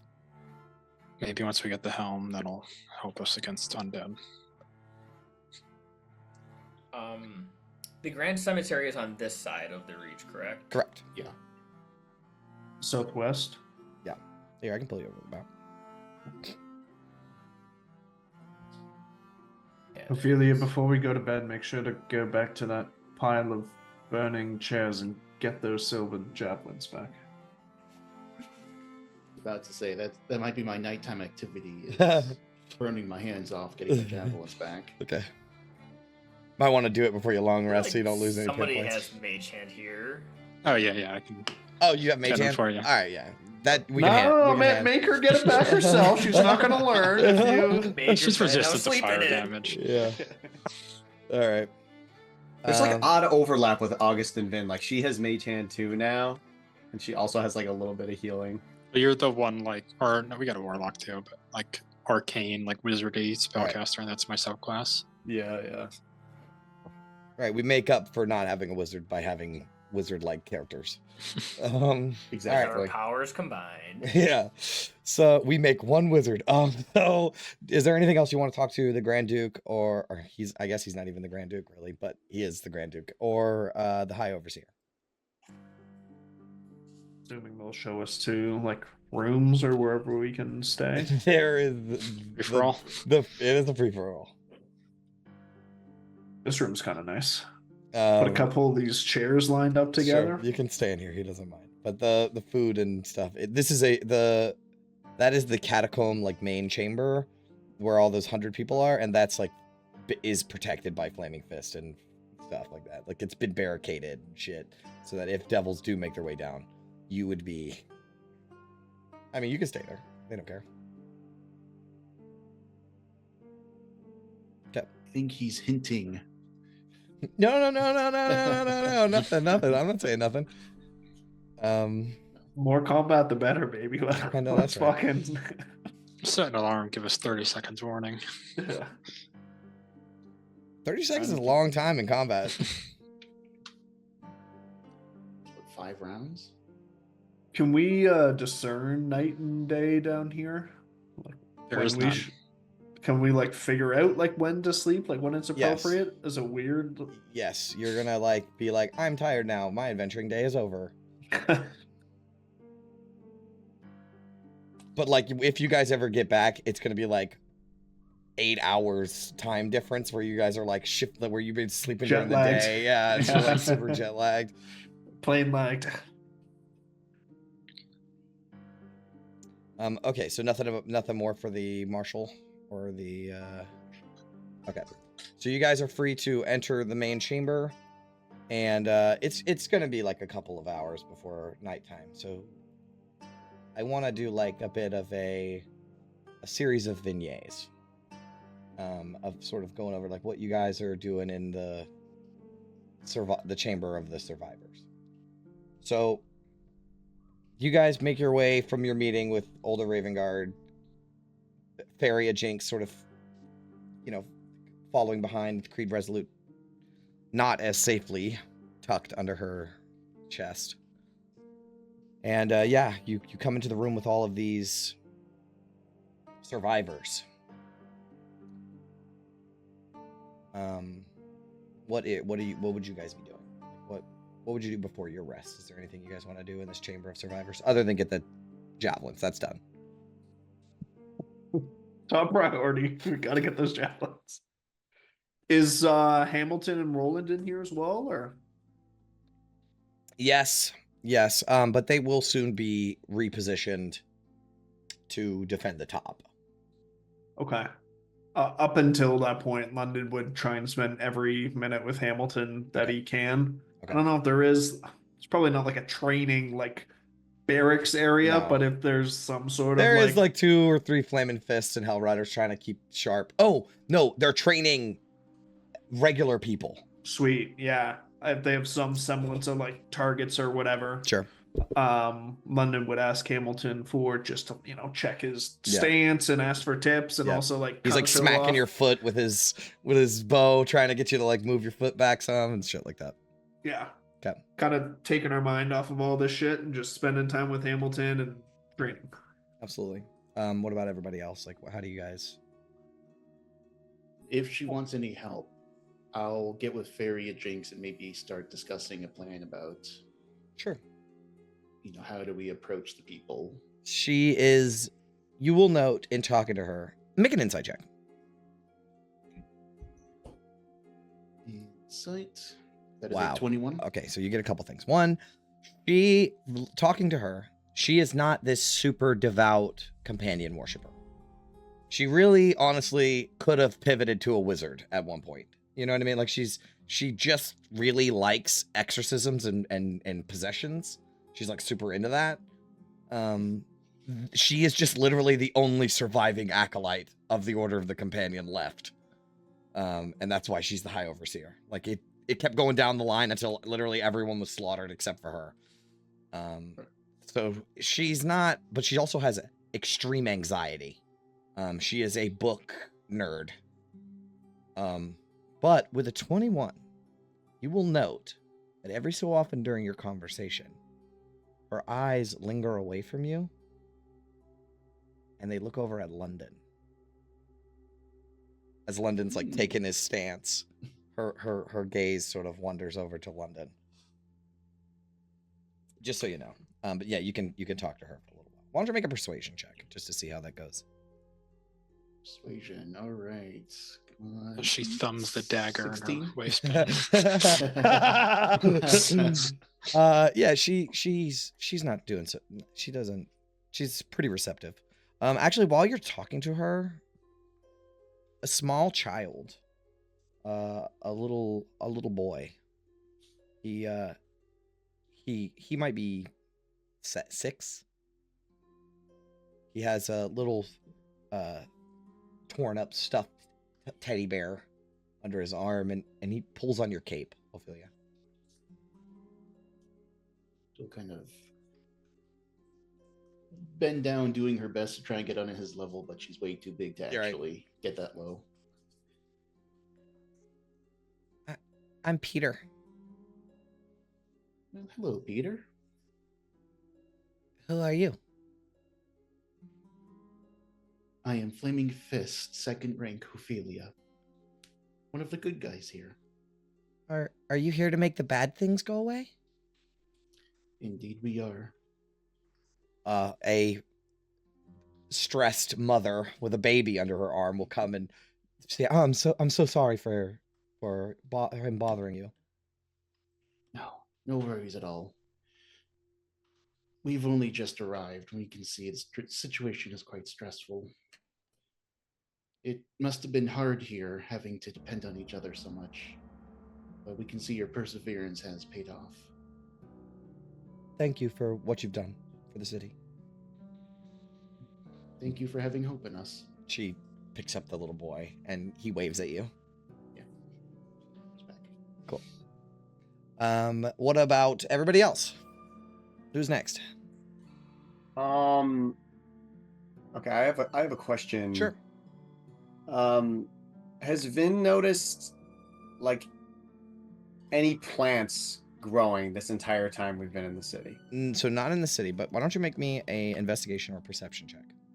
And fungus as well, of course. Investigation or perception, you said? Yeah. Okay, 24. Can I get back to you in a second? Yeah, sure. I have something for you, but it might involve Tanis, so I'll get back to you. Why though? If you don't mind me asking, like big picture, what were you thinking? She wants to see if she could possibly get a little mushroom farm started to make food for the people. Okay, cool. August, is there anything specifically that you're doing? Because I actually have something for Tanis. Yeah, I'm just like on medic duty to anybody who's, I'm sure people aren't the healthiest right now. No, and for a month. there is some people trying their best, but they're no medics. There seems to be only one person that they have been relying on for medical aid, and he's an herbalist. He's busy right now. See, I'll just do what I can, but I'm also mentally drafting a sending spell for Silvira. Okay. To tell her about Lulu's memories. Mhm. I'll take care of that, like when we're all going to bed. So Tanis, as your eyes gaze upon the people, you see they're hurt and tears streaked, but you notice someone that sort of catches your attention. And I think Vin is going to be part of this scene because you see that he's like feeling against the walls and kneeling down where there are roots protruding out of the wall that he is like cultivating, or not cultivating, what is it called? Harvesting. So that's the plants that you were asking about. There's actually roots that grow out of the walls. But Tanis, when you see this guy, he is an old man, like 80 something years old. And you will note that he has snowblind eyes, where he's his white eyes. And he's blind. It's very apparent. He has brown skin, and his once black hair is now wispy and silver and tied into a single knot. And he wears sand-colored robes covered in soot and blood. And he leans on a sturdy driftwood staff. The thing about him is this motherfucker looks identical to Mosif Malhamadi. As if like he is an old man version of Mosif Malhamadi. He doesn't have, like, Mosif has like tattoos on his face and stuff. He doesn't have any of those tattoos on his face or anything. But he looks like Kalashite descent. And he looks like Mosif. It's pretty uncanny. Yeah, my interest is piqued by that, so I'll walk over to the old man and just kind of kneel down next to him as he's harvesting these roots. Yeah, of course Vin will be right. Yes, I imagine Vin is there too. Yeah, just because Vin was like looking for plants, and this guy actually has plants. Yeah, she's just kind of like studying the roots while I guess Tanis studies this guy. Yeah. I'll just say like, hey friend, finding a lot of food out of that, or? He will say, Ahlan wa salan waladi. So waladi means my child instead of friend. Jalis means friend, but he calls you my child. Come closer, come closer. Look at this, waladi. And he will sort of motion to the roots that he's been harvesting. In my home country, we call these roots Shifa al-Hayat, cure of the grave. They are humble, quiet, but they are strong. They only grow where the dead sleep, and yet they can heal the living. Even in a place that has been cursed and damned by the gods, Shifa al-Hayat survives. A weed, maybe to some, but to me they are proof.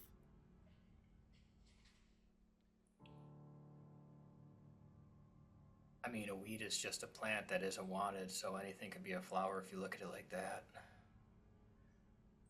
What's your name? I am Hadim Basrani. You remind me of someone. It's just interesting. What brought you to Elturel? Why are you here? I come from Kalimport. And my son Nadir, when he was a Walad, he dreamed of becoming a knight, a hell rider. He had always heard such amazing tales of their glory, and he left for Elturel many years ago. I knew that one day I would want to see him again, touch his face, call him Waladi once more. I heard speak of a grand festival. I thought it was the perfect time to see Nadir again. And I traveled with pilgrims. I walked among them for many miles, and he taps his legs with the staff, old legs and all. Fate has its own way, does it not, Waladi?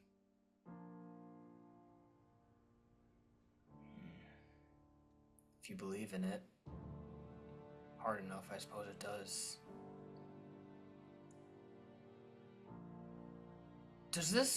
Can you see? Are you blind? I am Sorry blind, if that's offensive. Waladi. It is okay.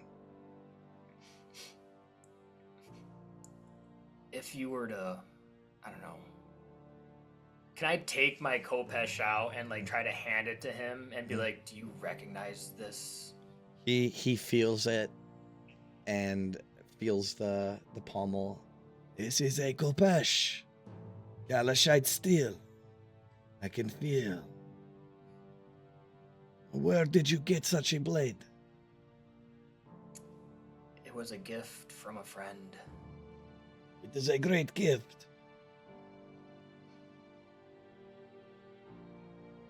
Yeah, it was.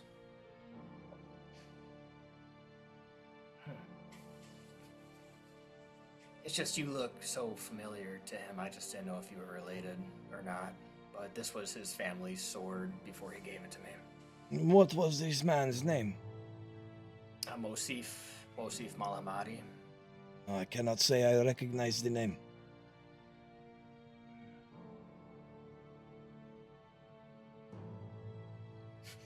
Can I try to do some sort of investigation check to see if is this guy is it uncanny with how similar he is, or is it just Make an insight check. I would prefer that. Insight.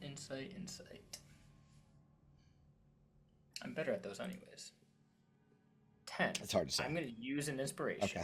Because I got him. Okay. Alrighty. That tracks. It's hard to say. He does look a lot like Mosif. If Mosif was a very, very old man, without all the face tattoos and stuff, he's a little different. Looks a little different, but he does look a lot like Mosif. It's pretty wild.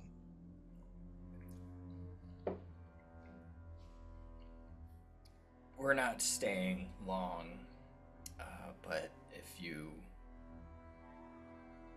I don't know, need any help harvesting, my friend Vin, she's fantastic at these things. She grows mushrooms out of shit. It's wonderful.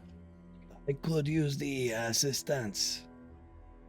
There are many wounded here, and I am but an herbalist. I'm not as good with plants, but I'd love to help any way I can. Thank you, Waladi. You said these plants are special, right? Said they grow even where the dead sleep. Yeah, they only grow where the dead sleep. So they only grow in cemeteries and graveyards and catacombs and stuff like that. But the wild thing is they're alive still. Every plant you've seen so far in Elturel is dead. And he says, these, what is it? What were they called? Shifa al-Hayat. They are proof that hope lives on. It always will, even in the darkest shadow of death.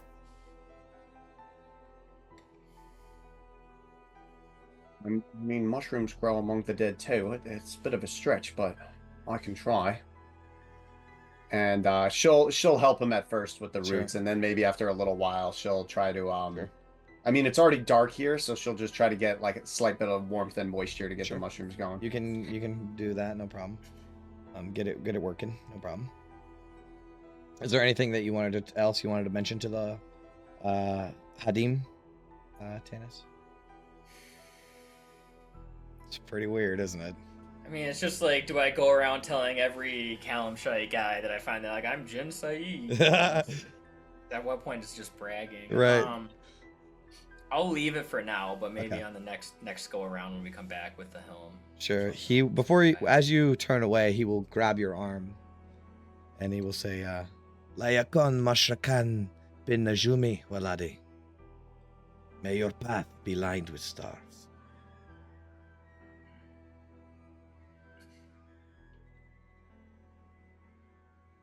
It's a favorite saying of your people. It is. Cool. Let's do August next. So August, you will eventually meet this Kalashite man, because he's the herbalist that I was talking about. But as the day gets later and you have a second to just sit down, I think Lulu is going to come up to you. And she's going to say, Gauntlet Elderfire? You're muted. It's just August to you, Lulu. No problem, Gauntlet. I've noticed. Well, I just wanted to talk to you. I've noticed you don't say much most of the time, except when you're given orders. But you're always here, holding everybody up, being steady, and well, you. I think that's really special.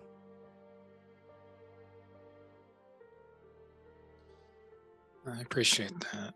I look at people like Duke Ravengard and Manip Roland, and even in hell, they haven't cracked under pressure yet. So, it helps to have good idols. I mean to say, people, your company, they look to you for everything. But you're always so level-headed and calm. Don't you ever want to just, I don't know, shout or something? Maybe sing a little? Okay, maybe not sing, but don't you ever feel like you need to let all the pressure out?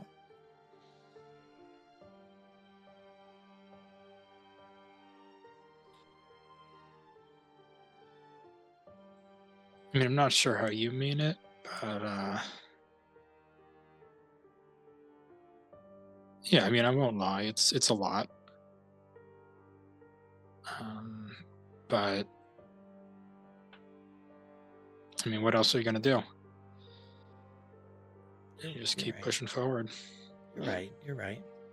Well, if you ever feel like talking about anything at all, I'm all ears. Literally. And then she wiggles her ears. I appreciate that. I think I'll be taking you up on that sooner rather than later. Good. Thank you. I'm grateful we're friends, Gauntlet. August. Me too. You're the stoic, dependable kind of friend, and I'm the chatty, cheery kind. We balance each other out. I think it's important to have someone in your life that sees the world a little differently than you.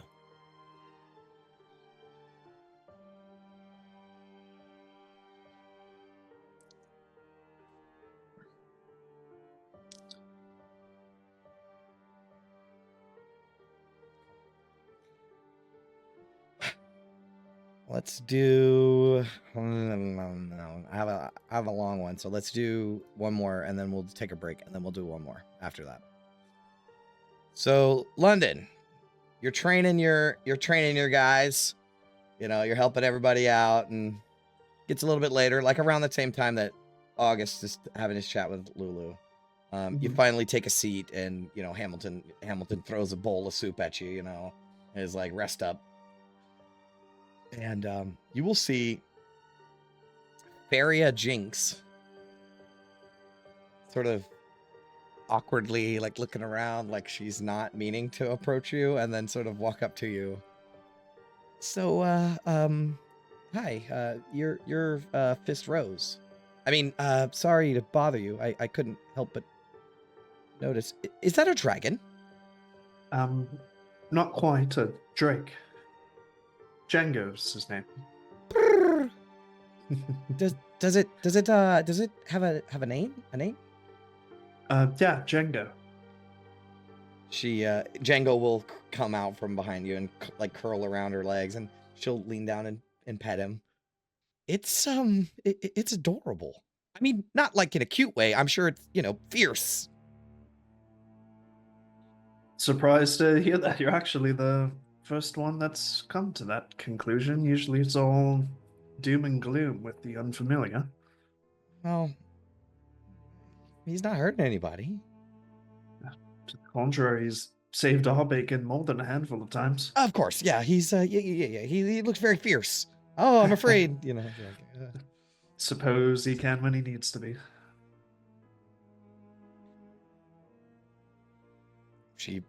There's a long, awkward pause. She's like petting your dog, you know that, you know that where it's like, I don't know what to say. So yeah.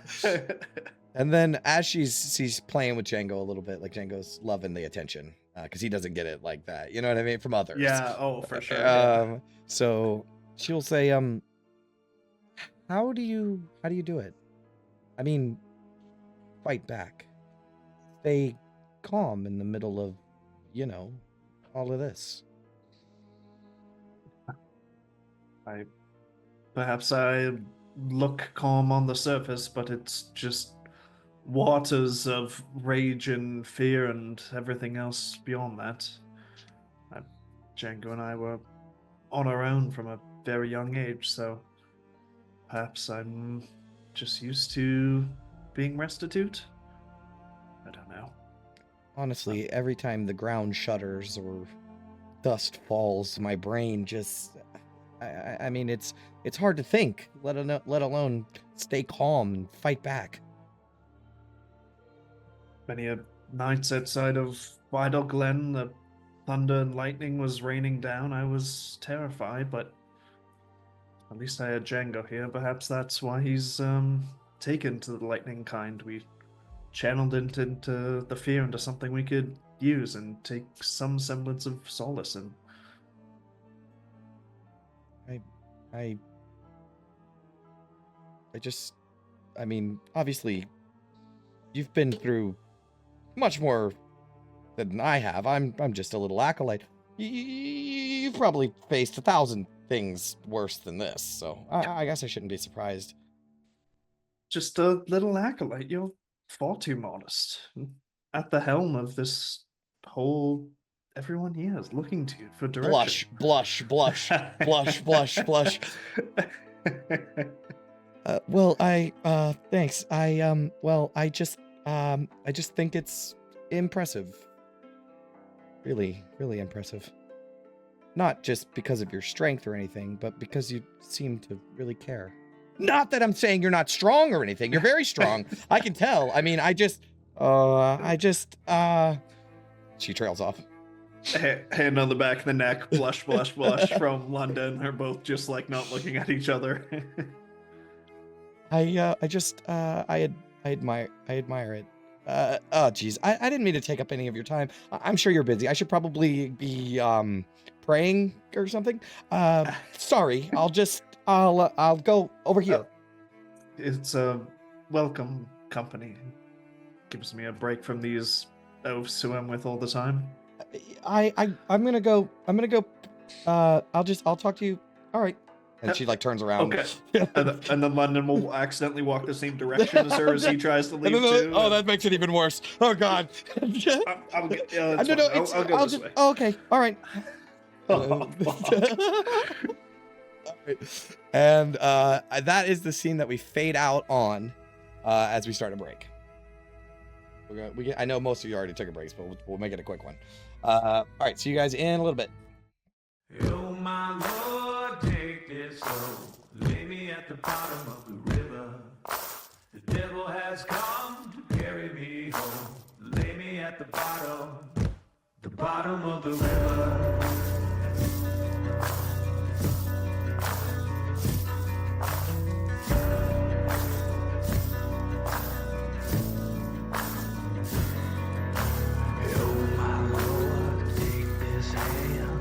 From the gallows, shed this news, bear my gold, lay me in the shallows. Evil come if you call my name, the wicked they shall rise. The river sin's gonna wash me clean if the river don't run dry. Oh my Lord, take this soul, lay me at the bottom of the river. The devil has come to carry me home, lay me at the bottom of the river.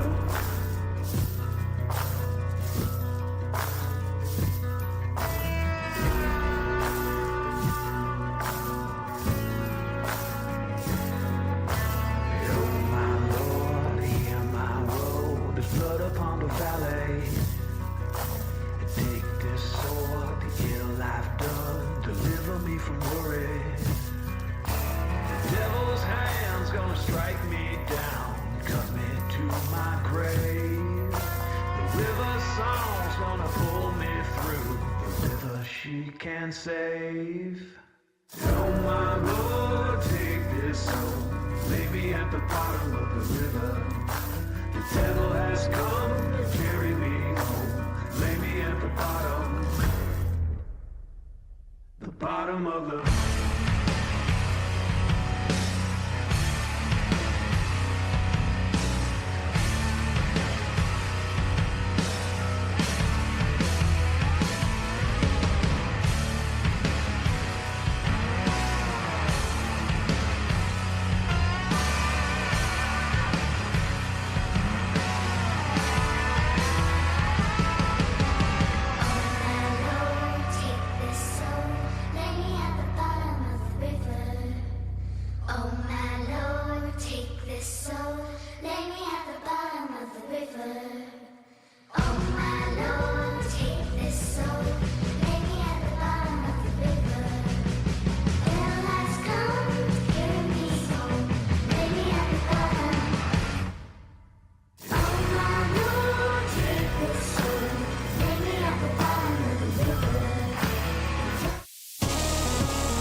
And we are back.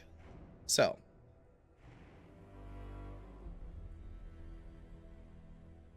Let's see if there's any more little deniers that I have. London will go up to August. You know what? I don't think that Faria is so bad after all. Perhaps we should give her a bit of time to work out that thing. She's got a lot on her shoulders, August, honestly. Yeah, that's what we agreed to at the meeting. Right, yes. I know that's what I was fighting for from the very beginning, so I'm just glad we're all on the same page.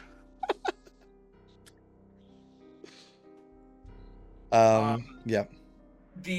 So during the, there's fighters training like the commoners. How is the quality of their weapons? Like, are these shit weapons? Yes. Okay. Can I try to find maybe a younger fighter who looks like he's struggling a little bit? Sure. With a shit sword, and just walk over to him, and I'll take out my long sword, which I no longer use, and take it off my belt, and I'm just gonna hand it to him and be like, "You're gonna have better luck with this. Trust me." And he's gonna break. He grabs it and holds it, and it's a little bit heavier than the short sword he was using, the shitty ass short sword he was using, and he says, can you show me how to use it? Yeah, I got time. Yeah, actually, is Madap Roland still around? He's busy, but yeah, I mean... But yeah, I'm not gonna talk and be like, that actually man over there showed me how to wield that sword first, so, if I train you, then you eventually trained by Madap Roland, so congratulations. He's stoked. This will definitely help me against the devils. And I guess I'll just work with him for however long, an hour or so on basic sword technique. Absolutely. Is there anything else that anyone wants to do before a long rest? Long shot. Were there any halflings in the Hell Riders or Order of Companions who had a horse or a pony because they were a halfling, and their barding is just laying around somewhere and we could reshape it to fit Lulu? No. No, that is a little too niche. Good try. If this won't take I have a question for the group. Shield of Faith, is it worth keeping that, or should I swap it out? I mean, it's only 2 AC, and it feels like there's not a lot of edge cases where it makes a difference, to be honest. I think concentration is probably a bit more valuable on protection from evil and good. Yeah, that's what I'm thinking. My AC is only 16, though. I prefer 18. Why don't you keep it for me? All right, that's strike 2. That's strike 2, Chris. I'm just kidding. I know. I'm just fucking with you. Maybe if you start taking that short sword of yours out more often. Man, I used it once and it fucking sucked. I hated every minute of it. Yeah, you also have Hunter's Mark, so you got enough to do with a bonus action and concentration. Yeah. I don't have Hunter's Mark. No, Ophelia does. I do. Oh, gotcha. Yeah. Okay. But yeah. Okay. That's it. That's it? Nope, that's Okay. it. Yeah.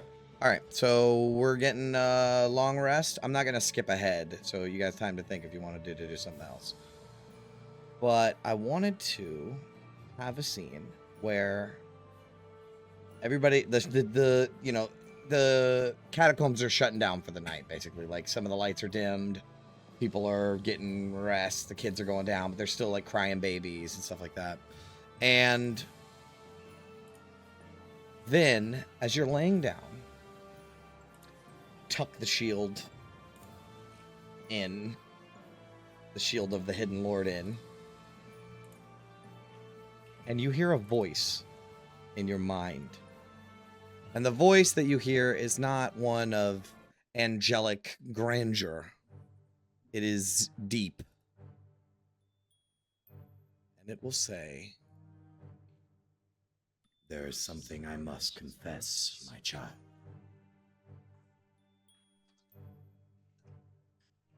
He kind of raises her head a little bit in shock. It's been a while. Well, what is it? I owe you the truth. After all we've endured, you deserve nothing less. Wow. There is only one within this shield. There is only Gargoth, a name I have heard spat with venom by those who cling to their fragile ideals. But it was not entirely a lie. Once, long ago, I was like my commander before me. An angel, a fierce protector of law and order. Before the rise of mortal kind, I stood as a shield against the chaos of the abyss, fighting to hold the line against the demonic horde. And in a sense, the story I spoke about the angel within this shield wasn't false, just incomplete. But like my commander, Asmodeus, I was cast out of the heavens. My actions, though necessary, deemed too harsh. And so I fell, not out of rebellion, but because I refused to yield in my convictions. Order over chaos, a conviction that remains with me to this day. But do not fear, my child. I hold no dominion over you. None. I am bound, trapped in this infernal prison. Whatever strength or guidance I offer comes only from the trust you grant me, freely and willingly. And I will never betray that trust.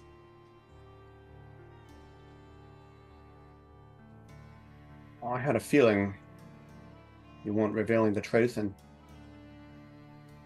obviously I can't trust you completely yet, but what you say is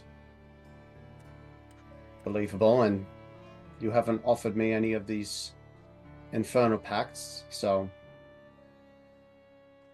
I don't see any reason for anything to change. I tell you this because I see something of myself in you, Vin. Like me, you have endured betrayal, loss, and the harsh judgment of others. And yet you continue, unyielding, because you understand what they cannot. True justice is not easy, nor is it pure.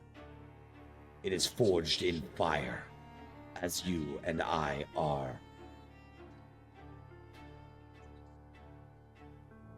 I hope as our journey continues, the others will see it like me, but I don't know. I hope that they will know what needs to be done. Sacrifices that might need to be made. In the thousands of years I've languished in this cursed relic, countless mortals have wielded me. Knights, tyrants, even would-be saviors, but none of them possessed your will, your resolve. You are not my wielder. You are my partner, my equal.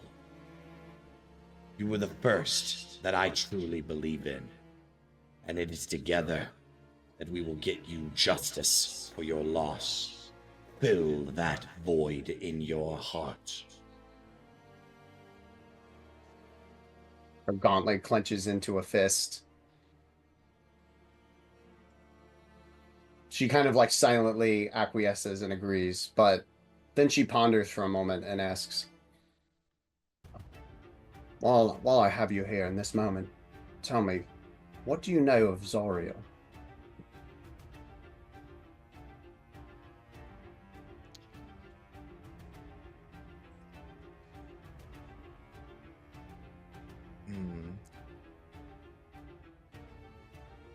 I know that she is strong, and her mind is of twisted smoke and steel, and she is favored by Asmodeus, though she favors him not.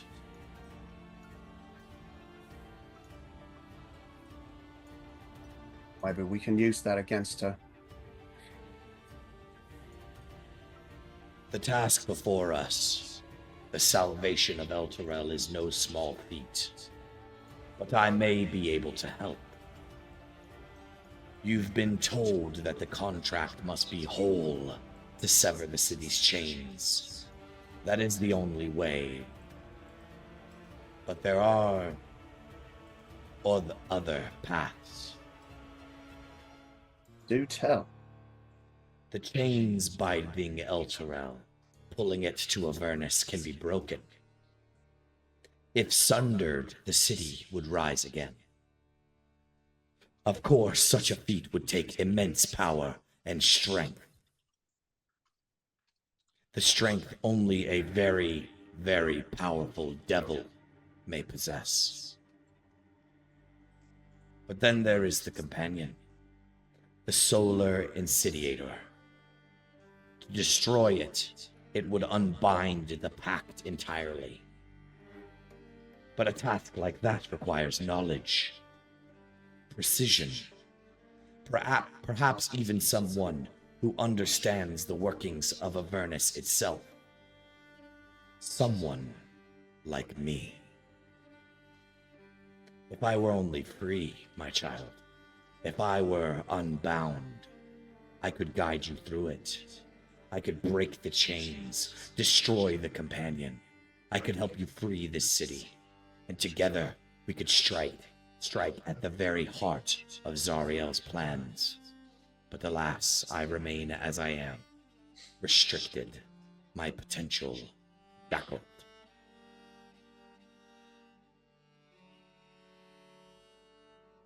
I think as Gargoth says that, kind of imaginative images flash in Vin's mind. She thinks of infernal contracts and a devil being released and sundering the chains, but at what cost? But she holds firm in her resolve and says to Gargoth, as I said, some things need to be done. I know. Releasing you might be one of those things. I know what must be done to free me from this shield. But to speak those words aloud, to burden you with such knowledge, it feels wrong. You've already shouldered so much, endured more than any mortal should. The path to my freedom is no small task, and I refuse to ask for such a gift. Not because I doubt you, but because I respect you too much. I am humbled by you.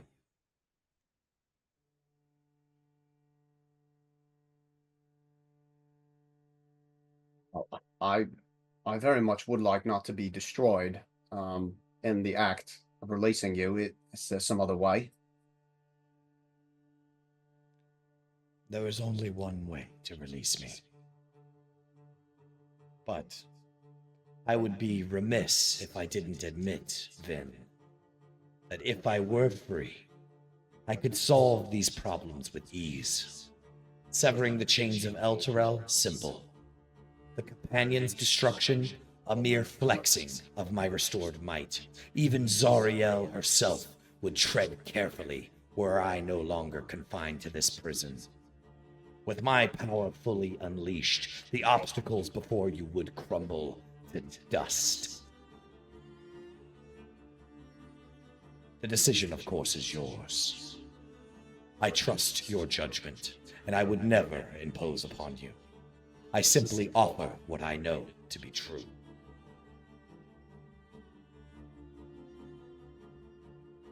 If I did do this, I don't know if I will. Not now, but if I did, what would become of my soul? You have already done so much. If you freed me, I would be forever in your debt. You would hold my unwavering loyalty for all eternity. My strength, my knowledge, my very existence would be yours to command. All would tremble before you. I would not ask your soul.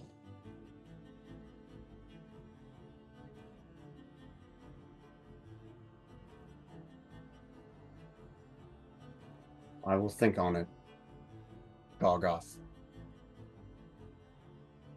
As I said, it may need to be what needs to be done, even if the others won't see. No matter what you choose, my child, know this. You have already accomplished what others could not. Whatever you choose, whether I remain bound or find freedom through your mercy, I will stand with you. To serve you is a great honor. And should you ever call upon my full strength, or request the knowledge of how to free me, I will answer. I think we can end the scene with Vin thinking, maybe not directly towards Gargoth, but of course Gargoth can hear. Yeah. She'll think to herself, you say I've already done so much, but it never seems to be enough.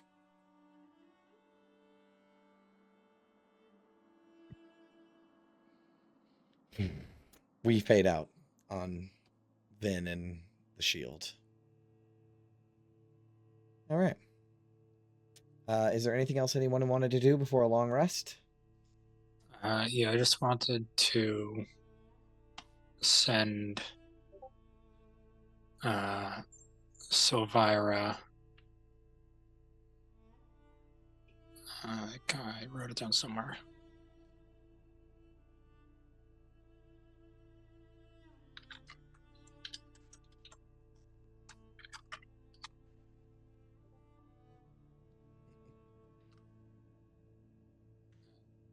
If I counted correctly, that's exactly 25 words. I don't know if the trademark symbol after ride counts as a word, but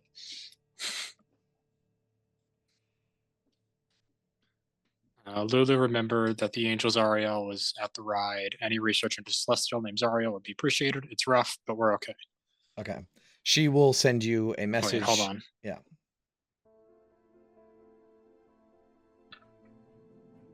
Never mind. She doesn't get it. Oh, What? damn, that sucks. Oh, damn. That 25% chance. I didn't even read that. Okay. All right. Well, unfortunately, you cannot connect across Yeah, I planes. send a message, no answer, so I just assume she doesn't get it, or I don't know if I know her that it doesn't work. Cool. Yeah, You you have to know it roll- doesn't work. Get the white dial tone. Yeah. Static. Okay. You have to roll 5 or less on a D100. And It couldn't have been $10. for More than 5. divine intervention later. Yeah, no kidding. Jesus, that was crazy. All right, so yeah, unfortunately, the message Oh. doesn't reach her. Wow, that's crazy. Like the likelihood of that is very slim. All right, so we get a long rest. Yes. Yeah. I think it's still really, really freaking hot in this place. Oh yeah, right? it's a little cooler in the catacombs. That's fine. I'm gonna disappear into my amulet for 6 hours while I Okay. sleep. Okay. Just like have like my plush pillows and Yeah. You're cozy you're room. kicking it. Yeah. Yeah. I Okay. got my headphones on, listen to like lo-fi beats. Yeah. It's the Lo-fi new girl. it's the new Spider-Man where he's in the Yeah. warehouse. All right. Yeah. All right. So that you all get a long rest. Finn, do you think he'd be mad if I dropped this in the fountain while he's in there? Isn't that I would hear the waterboarding him? splash. Well, I I don't mean, really care. I think he would be mad, but I think I would be laughing. Wonder if they keep latrine down here. So hold on. Let me say one thing. What a dick. It would be bad about that. That's hilarious. Let me say one thing. August, you would actually know this, and I bet Ophelia would too, just from studying and hearing around. These fonts are not endless. There is fresh water in it. It's holy water. So that's why it's not tainted or corrupted. So they are currently using it as drinking water. But it's not endless. It will eventually run out. Just so you guys know. Do you want to put it in the latrines? There is a cave. I don't. I'm just joking. Okay. Tannis hears it and pops out. And it's like, Yeah. I fucking heard you. Do Vindir's inns work down here? Yeah, I Nine. think so, right? I mean, I know some magic is affected, but I imagine stuff like that is fine. Yeah, that's fine. It's still 9 temp HP. It's 10. It's 10. 5 plus 5, yeah. Twice level, okay. Gotcha. All right. Is there anything else that you guys want to do before you head off? Where are we going? August to the cemetery, I guess. Yeah, we'll see if we can track down that helm. I do think that, like, I would... Oh, sorry. Didn't mean to interrupt you. Go ahead. No. Oh, God. I was going to say, I think from this point out, like, I would just let Ophelia take my ration of Vin's going forward, because I have my own Okay. source of hit points. All right, so basically Ophelia gets 2 per day uses of it. Yeah. I also... The other one goes to Lulu, right? Because I did give her the hit points this time. Yeah. Okay. She's like, this is good. Thank you. She's like, I don't really like holding it in my lip, though. It's kind of... You gotta go upper deck Okay, I gotta right here. Switch, this side up here, You go down, so you do floor seats down there? Okay. Gotta switch it around a little bit. I used to know a guy in the Marine Corps that used to, like, line the bottom of his mouth with, like, 3 different pouches at the same time. It was just... All right. All right. So Hamilton and Roland will say their, good luck soldiers kind of deal. Renetta's like, well, I hope you don't die. Hopefully I see you again. Are we heading out then? Yeah. Before, Yes. is Faria down here somewhere? She is, yeah. Okay. I have that little bottle of perfume I stole from the Van Thamper Manor. Uh-huh. I'm gonna give it to her. Should the worst happen, I'm sure you'll get more use out of this than I. This is a great gift. Thank you. She starts panicking. So does London. Is this too much? It smells great. Thank you. Okay, all right. Have a good luck storming the castle.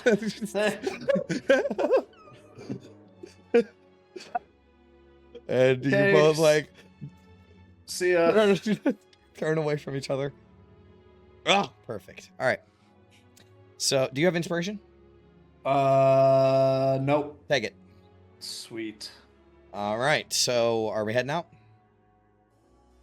Just take that bottle of perfume out of my inventory here. All right. So, we get a scene as London is walking away where he doesn't see this, but she smells it and then like puts a little bit on her and like does her hair a little bit. Like she's like, I gotta look nice when he comes back. It's probably nice too. We stole it from the head Yeah. So. God, it could be so funny if London dies on this mission. All right, so we go to the Elturel map. All right, so you guys are at the High Hall, and you want to make your way to the Grand Cemetery. There is a switchback path here that sort of goes down a pretty steep hill, and then this also is like a steep hill that runs north and south, basically. Honestly, the way that this path looks right here, it looks like it should actually go this way. Whoever made this map has no idea what Elturel is supposed to look like. Because I imagine that this little road right here is actually supposed to like go down this way. Yeah. But so it's all sloped from there. But also, I mean, you guys can go down the Maiden's Leap if you want. Back through the gardens. Switchback would be potentially a little bit faster. Your noble steed can get up there, okay? Going down is easy. Yeah, this is designed for horses, so they made this town with horses in mind, so it shouldn't be too bad. Could yeah. we just jump off the edge and have Vin featherfall us down? Where did you want to jump? Like there? Yeah. Sure. You want to use this first level spell slot? Sure. Okay. Is that what we're doing? I don't know if I'm thinking back to when we skipped a bunch of encounters in Rime of the Frost Maiden by feather falling down a window. Whatever you want to do. Yeah, I mean, she can expand the slot. Okay. Like if it's a long path around, otherwise, but if I'll be honest with you, it's you probably can just walk through the thing. It's gonna be fine. yeah, we can just go getting through down isn't the problem. You do have to make your way through a demon-infested section of the city to get Yeah. to the Grand Cemetery, so that is going to be the issue. Getting down, you don't have to waste a spell slot. I'll just give you that. All right, Save the but spells for the demons. right, so but we are going down the switchback to like down this way. Okay. Yeah, I'm cool with that. Yeah. That's what I'm thinking. All right. We can keep going for a second. All right. So, how do you guys want to make? So you make your way down. Everything's destroyed, on fire. The companion's radiating above you. Every so often, lightning strikes. Oh yeah, I gotta put on my dramatic music again. How do you guys want to make your way through the city? Like, what's the plan? Cover to cover, gun in it, stealth. And cover to cover, we know we're gonna find demons there. Let's not bring more to the party. Okay. All right. Let me move your token. As you guys are making your way through the city, you get to about here, and throughout the night and throughout the day, today and yesterday and this whole time, every so often, the whole city shudders. I didn't express that too much when you were in the catacombs, but yeah, every so often dust falls from the ceiling and little rocks and stuff fall down because the city just shudders. And black lightning is arcing from the companion, and one of the lightning bolts arcs extremely close to all of you, and it strikes a building right on this, right that you were taking cover behind. And it decimates the building. Rocks fly everywhere, and I need everybody to make a dexterity saving throw. Ooh, 12. Ooh, Uh-oh. no, not Uh-oh. 6. Uh-oh. Oh, wow. If we combine our scores, we can beat the DC. All right, so everyone failed. Max fall, everyone dies. So you take this damage, and I need everyone to make 10 damage from everybody for bludgeoning. And the problem is, you all need to make con saves because there is a possibility of a lingering injury. Oh. Oh. I'm gonna use my inspiration. Okay. Come on, Faria. Ugh. All right, you 17. okay, so everyone succeeds except Tanis. So Tanis, as the wall collapses, right? I need you to roll a d6 and pick. No. Just roll a d6. 6 damage. That's not that bad. Okay. So as the building explodes, right, a chunk of rock or a chunk of rubble falls. You try to dodge out of the way. You miss, and it lands on your shoulder and breaks your arm. Oh. So you get out from underneath of it. It's that kind of pain that's numb. I don't know if you've ever broken your arm or anything before, but it doesn't extremely hurt. It's just numb. And you can't move it good. And you're almost like you want to laugh. It's so stunning. So unless you receive magical healing, you have disadvantage on attack rolls and a disadvantage on attack rolls. So August, you see that as you all rip Tanis out from under the rubble, and yeah, you see that Tanis's arm is like broken. I can't lift Yeah. my arm more than this. Is this supposed to I be will- that droopy out of the socket? Oh, it's not bad. We can pop it back in the socket. Yeah, no, there's not much of a bone left to pop in. All right, yeah, I'll just expend the use of my healing hands. Okay. It So magically one of our- snaps back together. Sword fighter says both of his arms. Yeah. Yeah, thanks. That would have been bad. Holy fuck, that hurt. Did that feel random or targeted? Random. Random. Completely okay. random, yeah. Every so often the lightning strikes the city that you just happen to be in the wrong place in the wrong time. You're surprised it hasn't struck you sooner. So everything in the city, including the city itself, is trying to kill us.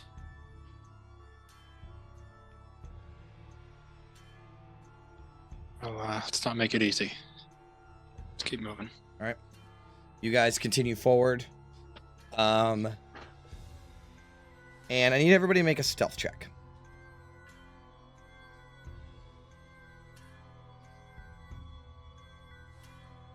London could use your help on this.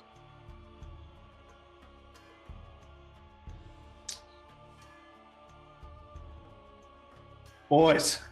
Oh, It's not great. Hold on, I'll use the camouflage. Oh, that wasn't much better. For hell, we are rolling cold. Okay. Do you want to expend a use of shadowiness? Blend with what the fuck is that spell called?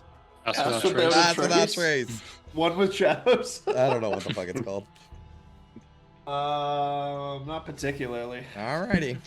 So I mean, unless August gives me commands to. all right, so you guys are moving through the city cover to cover. Have your Zephyr strikes. And every so often, while you are moving through the section of the city, even before the lightning struck, out of the corner of the eye, you see something shifting, and you look to, and there's nothing there. As if there are creatures that are moving throughout the city that they haven't either seen you or you haven't seen them. But you take cover behind a building, and as you turn the corner, Scooby-Doo style, all the heads stacked on top of each other, the acrid stench of decay hits you first. There is a horde of waist-high, so they're small, hunched, goat-like demons. They have gnarled horns, and they all scuttle around a pile of torn corpses. Their misshapen bodies covered in bloody, matted fur and oozing pus-filled sores. And they are fighting over the scraps of the corpses like rabid animals. Let me show you a handout of what these things look like.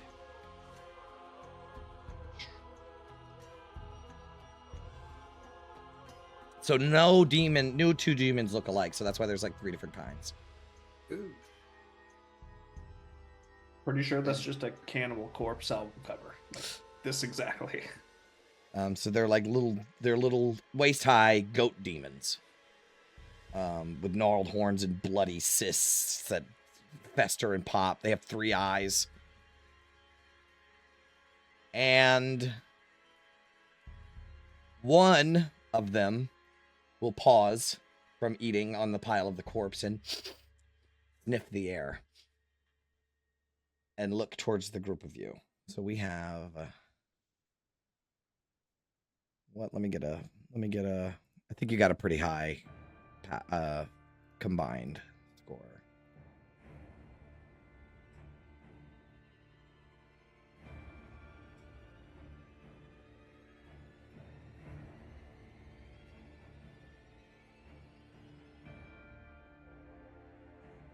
Okay, a 12. So it sniffs the air as you all duck back behind cover, and it goes back to tearing into the corpses. It doesn't seem to have noticed you. But it's a small horde of them. There's 2, 4, 6, 8, 10, 11 of them, maybe. Does it just look like a flock of sheep in a herd, or does it look like they're No, like they're coming all from one they're all source? fighting over this pile of corpses. Okay, and there's no like discernible source. They're just at the Mm-hmm. food, basically. Basically, yeah. I mean, you Nice. haven't had a feeling that there's been just demons all in the city. They just you haven't seen them yet. But these ones you are in an encounter with, basically, like you see them. Prefer not to fight the murder goats. Shall we try and sneak the long way round?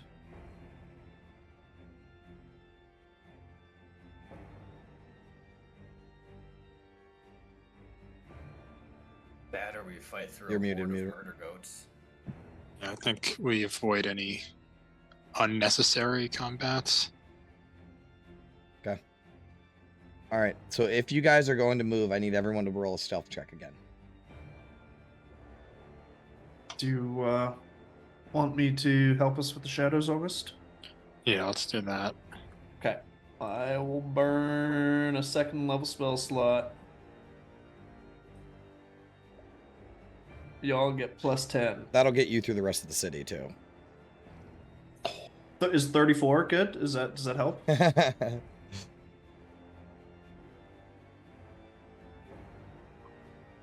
Where's adamantine armor when we need it?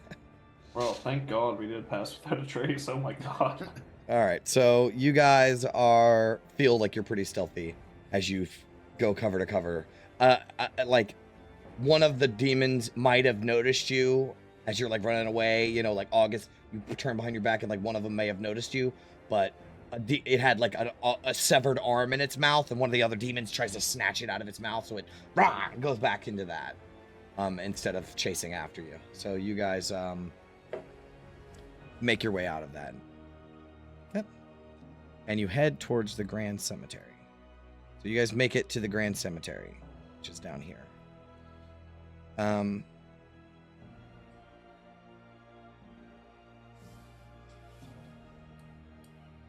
It's a perfect place to end. The Grand Cemetery sprawls before you. The 10-foot-high brass fence that once enclosed the sacred grounds lies in ruin, its gate torn from their hinges and discarded. Severed humanoid limbs and heads are impaled on the fence spikes. Some still twitch and writhe grotesquely in time, with the black lightning flashing from the companion above. The cemetery itself is a grim expanse. Cracked gravestones litter the uneven ground, and toppled monuments lie shattered among the rubble. Broken mausoleums and scattered debris line the graveyard in all directions, and at the center of the cemetery stands a massive chapel, its once holy presence now corrupted, and a fetid purple glow pulses from the cracks in its walls and through its shattered stained glass windows. The crumbling steps leading to its entrance are smeared with dark streaks of blood, and faint movements flicker in the shadows around its edges.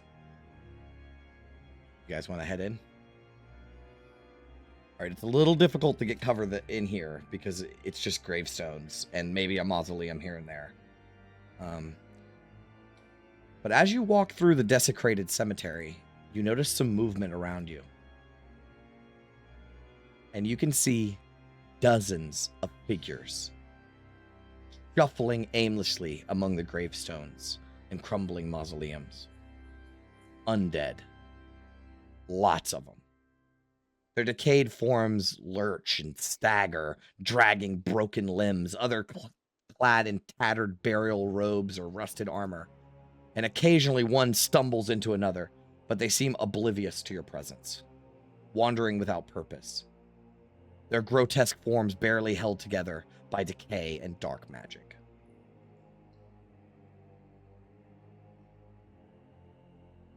So one might even get close to you and like, and then just wander past you.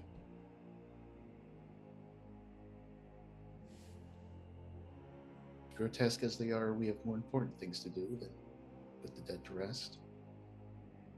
We beeline it for the chapel then.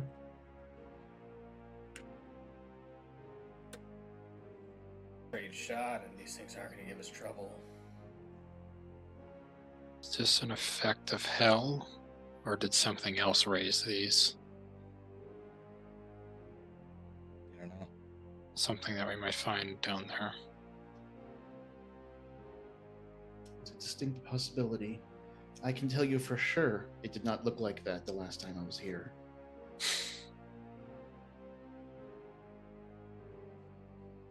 You know what they say, when there's zombies, there's a necromancer looking about.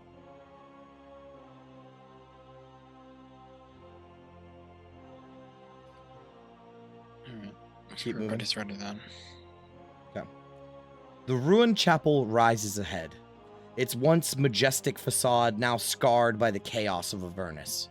A crumbling stone patio extends before its entrance, littered with the remains of stone statues that once stood as sentinels of faith.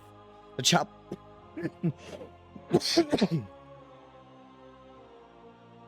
chapel's walls are cracked and scorched, and from these fissures spills a sickly purple glow that pulses irregularly, bathing the surrounded area in a haunting light.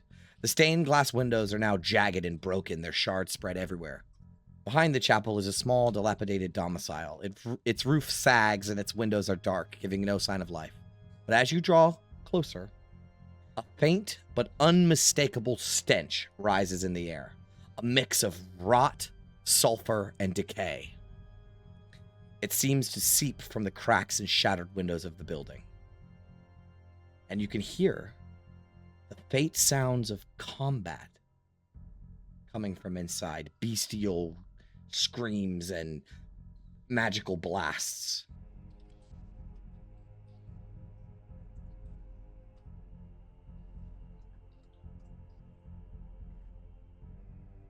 Friend, foe, neither?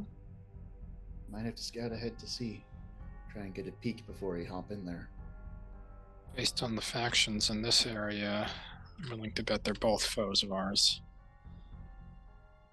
Can I approach and see if I can Sure. take a sneak peek? As you approach, the chapel doors are ripped off of their hinges and thrown to the side as a massive demon bursts through. It is a hunched over, hulking form, almost like in the stance of a gorilla. It is covered in fur and has several horns that jut out from its head, and it looks completely alien. It looks like this. Ugh. And as it bursts through the doors, it screams and launches itself into attack, and that is where we will end the session. Aww. Sorry, London. It launches itself at us? Yeah. Ooh. Yo, London, I guess. It says if you guys are like taking cover, but there is really no cover in this area. So Damn. it's a demon. It's just gonna attack everything that's alive near it. So Oh, yeah. All right. Well, I will see you guys next week. Oh, I gotta do the outro. Yep. Thank you so much for watching, and I will see all of you on the next dive into the descent. Stay sharp. Farewell, adventurers. Farewell, adventurers. Adventurers.